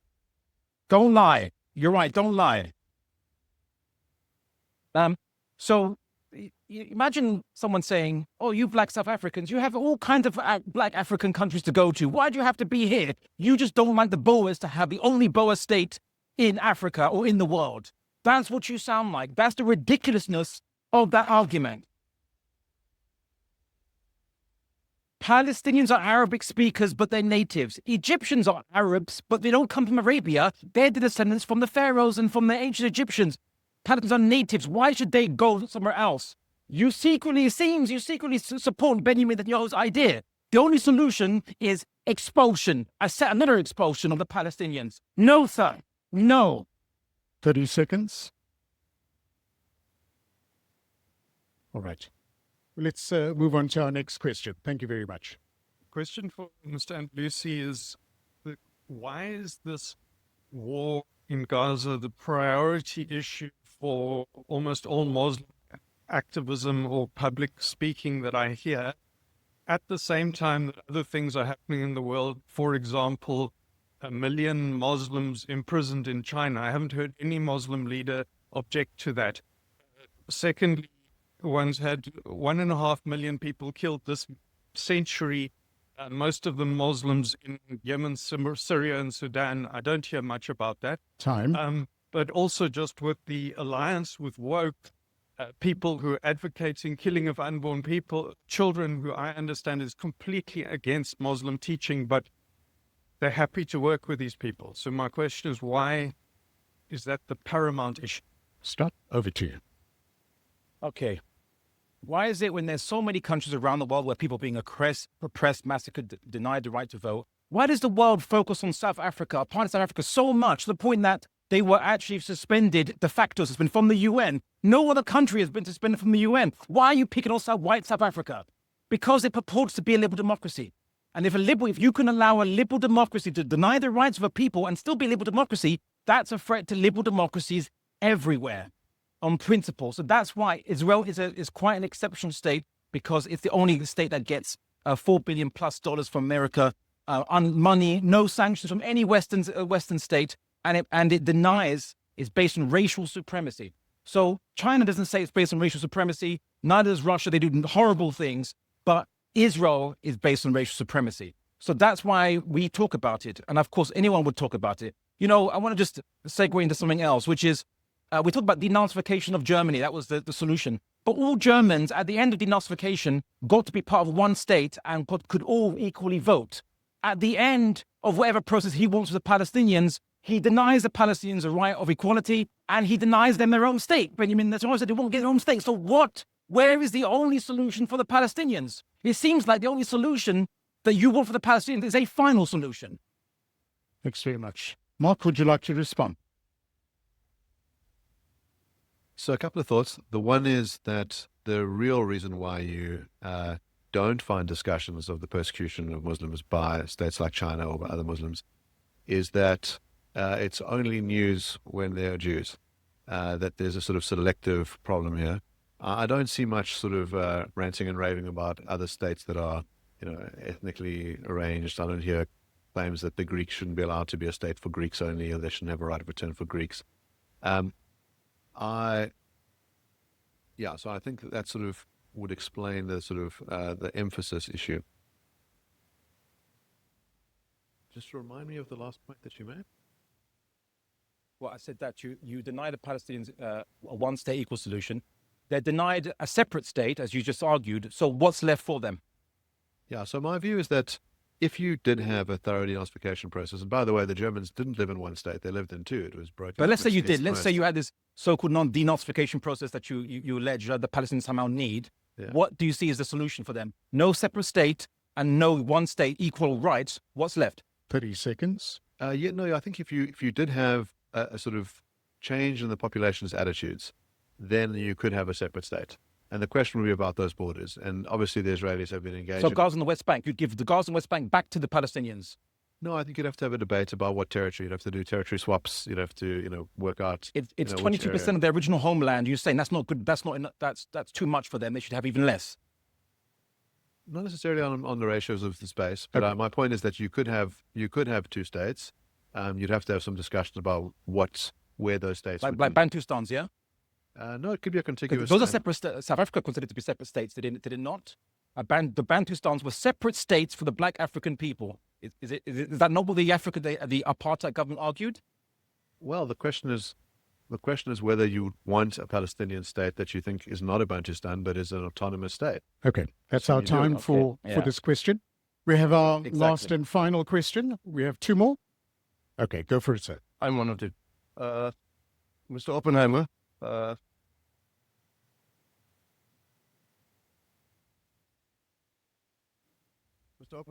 as an academic, I'd like to make a comment that I ask for your objectivity. As much as what you're accusing Hamas of doing, Irgun and Haganah did exactly the same thing against a British mandate to form the State of Israel. They committed acts of terror. I'd like you to admit that the founding of the State of Israel was on the acts of terrorism. Secondly, sir, there is a gentleman, academic like you, middle class, American physician, was named Baruch Goldstein. He got up from the pre-dawn prayer, massacred 29 Muslims at prayer. Just like you, an academic, not an illiterate Time. Arab from a refugee camp. What the Israelis are doing to the Arabs is same what the Germans did to the Jews, to you all in Germany. If they kill 6 million German Jews, give them part of Germany, not part of Palestine. Right, Mark? So Baruch Goldstein would be an interesting case. So it's incredibly rare to have that. And two, Baruch Goldstein is denounced by Israelis, that there's no shrine to Baruch Goldstein. That sort of shows you the difference in attitude. Whereas if you are a suicide bomber, then you are seen as a martyr for a cause, and your family will be paid, and you'll be seen as having done something heroic. So the Baruch Goldstein case shows you that Israelis condemn the killing of innocent lives, including Muslim lives, whereas Hamas, on the other hand, celebrates that kind of behavior. I think also to draw parallels between the Haganah and the Irgun versus Hamas, the methods that are used are just entirely different. You don't have the Irgun strapping, dynamite to their chests and blowing up civilians. You have attacks on the British, but to say that they're sort of equivalent groups just strikes me as detached from reality. Thank you very much. Rustam? Okay, so I'm going to quote from the book by Peter Bernard. He said this: a 2006 paper by two University of Toronto sociologists reached the conclusion that most Palestinian suicide bombers, quote unquote, gave up their lives to avenge the killing of a close relative as retribution for specific attacks against the Palestinian people or as paybacks for perceived attacks against their culture. A 2014 study by Israeli political scientists determined that among both Palestinians and Israelis, individual level exposure to terrorism and political violence against them or their families makes the subject populations less likely to support peace efforts. So clearly, violence begets violence. That's the cause of suicide bombing, which Hamas, apparently they have stopped anyway. But the Palestinians weren't the first people to invent bombing attacks against marketplaces and crowded areas. It was the Zionists. Irgun pioneered this. Menachem Begin led the Irgun. And how was Menachem rewarded? Was he punished or judged? No, he was made the fourth prime minister of Israel. That's what they do to their terrorists. Reward them. Thank you very much. All right, we have our last and final question, sir.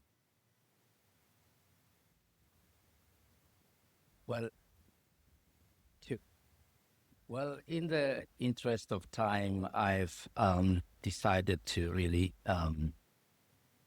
write down my questions. We have 30 based seconds, on sir. what you said earlier on. Just want to probe the necklace comparison, because you have used that comparison, I think, 2-3 times based on your book, and before you were talking about the Baptists. Now, my question is, are you aware that necklacing in South Africa was widely condemned, including by liberation leaders? Do you then accept that it was never legitimized as lawful resistance, but recognized as a mob violence and moral failure? Thank you, sir. Okay. Start. I was simply quoting what this South African Jewish writer was saying, where he simply said that the expectation by the white community that there would be a genocide against whites once equality with blacks was given was unfounded. That's the only reason why I mentioned. I quoted from him. I didn't even know the full extent of necklacing. But the point is, if the argument of the white apartheid regime had been, we can only have peace with black South Africans when we eliminate the ANC and their militant wing, Umkhonto Mcizwe, which did do terror attacks and targeted civilian people, you wouldn't have had peace. You wouldn't have the ability for peace. So the question is, if we can create peace by giving everyone equal rights here in South Africa, and imperfect though South Africa is, why can't we do that in Palestine? And there's one major block, and it's the same block that was here in South Africa. Because people like him were afraid that the Zionists will lose their racial supremacy in Palestine, and that's why they don't want to give people rights and freedom. Mark, would you like to respond?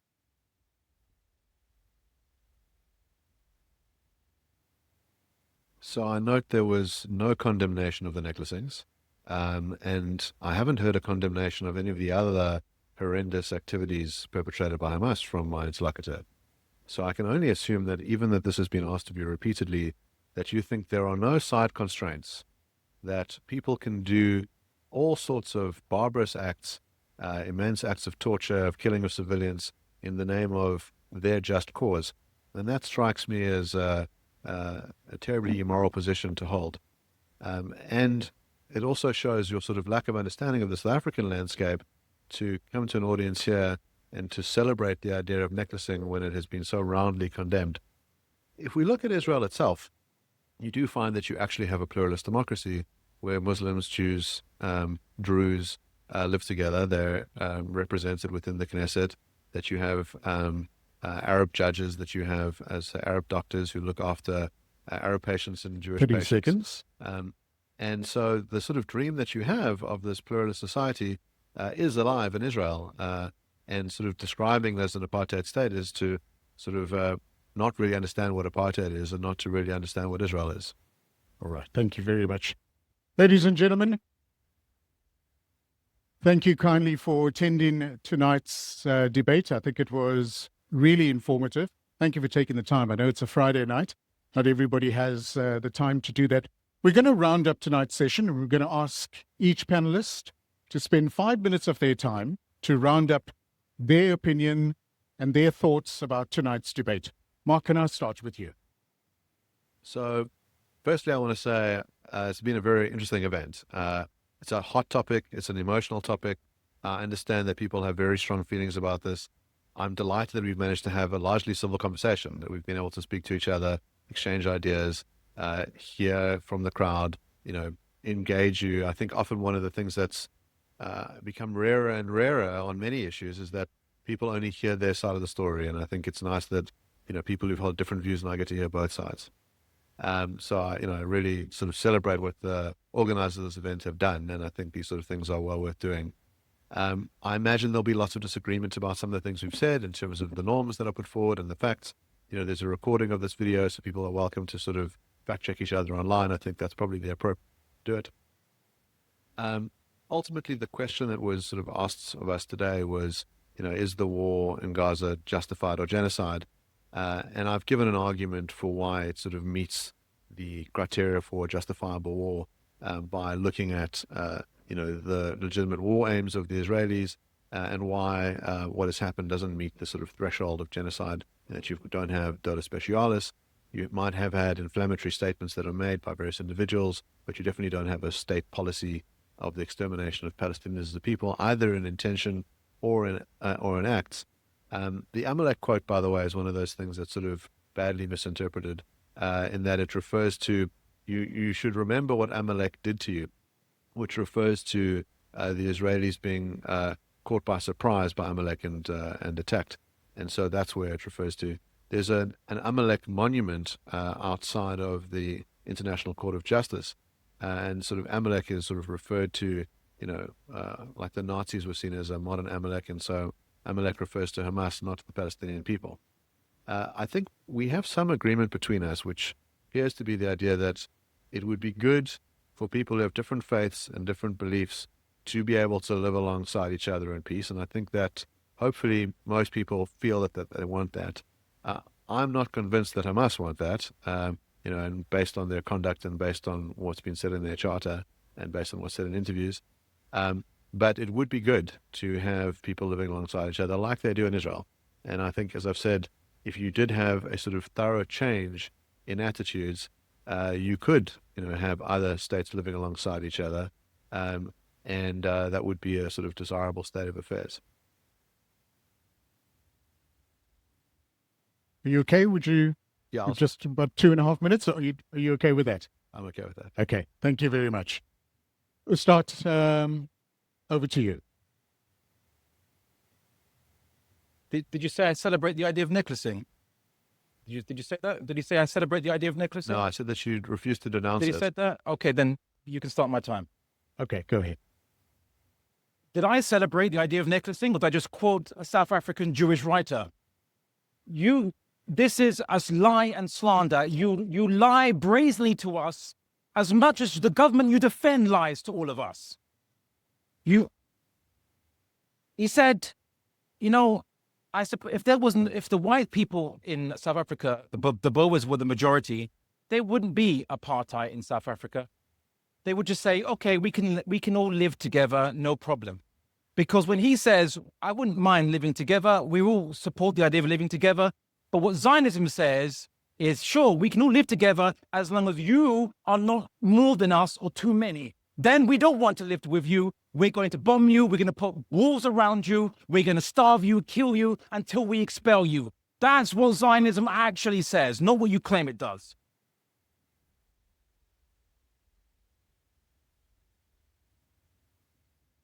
Notice in what he says, he's actually revealing about himself what he says. He says, he doesn't say we will give one state where Jews and Arabs and Christians and all kinds can all live together. He doesn't say that. He doesn't say one state. He said a separate state. Then he said with autonomy.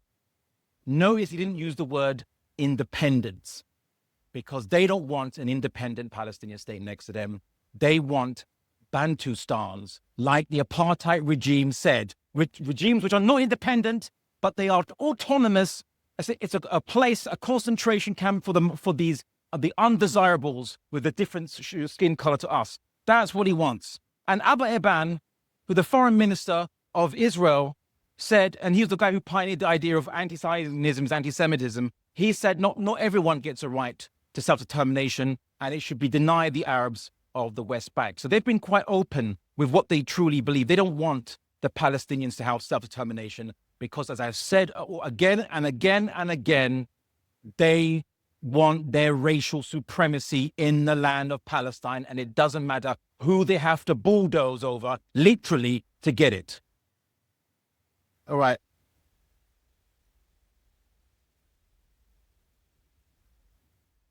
And there was an article with Israeli soldiers mentioning to journalists that they actually literally bulldozed Palestinians in Gaza, alive and dead.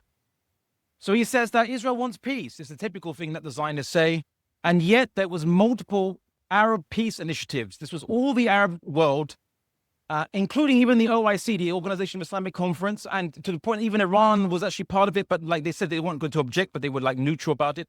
They said, okay, Israel, I tell you what, we will all normalize with you. Every Arab government and even the Muslim governments will all normalize relations with you, recognize your right to exist, everything, peace, and the end of any conflict.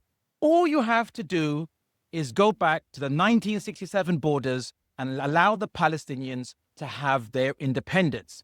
Fatah said it, PLO said it, and even Hamas has said that, right? Even Hamas. And they changed their constitution in 2017, and they reiterated as a means of national unity, they said they will go with this plan. Who scuppered this deal? Israel. They said, no, we want the West Bank. We want control. We can't trust non-Jews. Because the secret behind Zionism, most people don't realize, is the premise of Zionism is that Jews must rule themselves, right? No one else can rule them. Even if they are the majority, the non-Jews, The Jews must rule themselves because ultimately you can't trust non-Jews. That's the premise of Theodor Herzl's arguments and writings. You can't trust non-Jews. So how could non-Jews be expected to live in a state where the premise of that state is that they can't be trusted and so they must be controlled? This is the basis for racial supremacy and racial subjugation. So I will end with this, relating to what we discussed. There is a genocide going in Gaza, and the ANC's argument at the court case you had was that the Kill the Boer was not genocidal because no one understood it like that. 30 The seconds. context was no one understood it like that. It was clear, it was metaphorical. And yet, poll after poll in Israel, for example, the Hebrew University concluded 64% of Israelis believe there are no innocents in Gaza, 47% believe that the Gaza should be conquered and everyone massacred, just like Amalek. So the Israeli people understand very well what Amalek means and what the genocidal statements of the politicians mean. It's time the whole world see through your lies and see that this is genocide and there's no hiding it.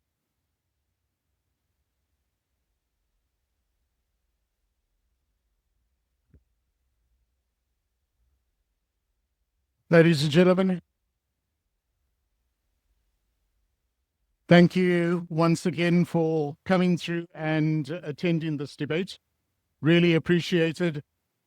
I would just like to, a special announcement from IPCI. There is an event tomorrow. It's happening at 12 Felt Road in Belgravia Estate. Ustad Abdullah will be attending, and that will start at about 12 o'clock. So we do request for those who can attend, please do as well. Once again, please give our panelists a round of applause. That is how we draw tonight's debate to a close. We ask you to please take a safe drive home. We appreciate your time. From all of us here at in Cape Town, we wish all our Hilal TV viewers a great evening as well. Assalamu alaikum wa rahmatullahi wa barakatuh.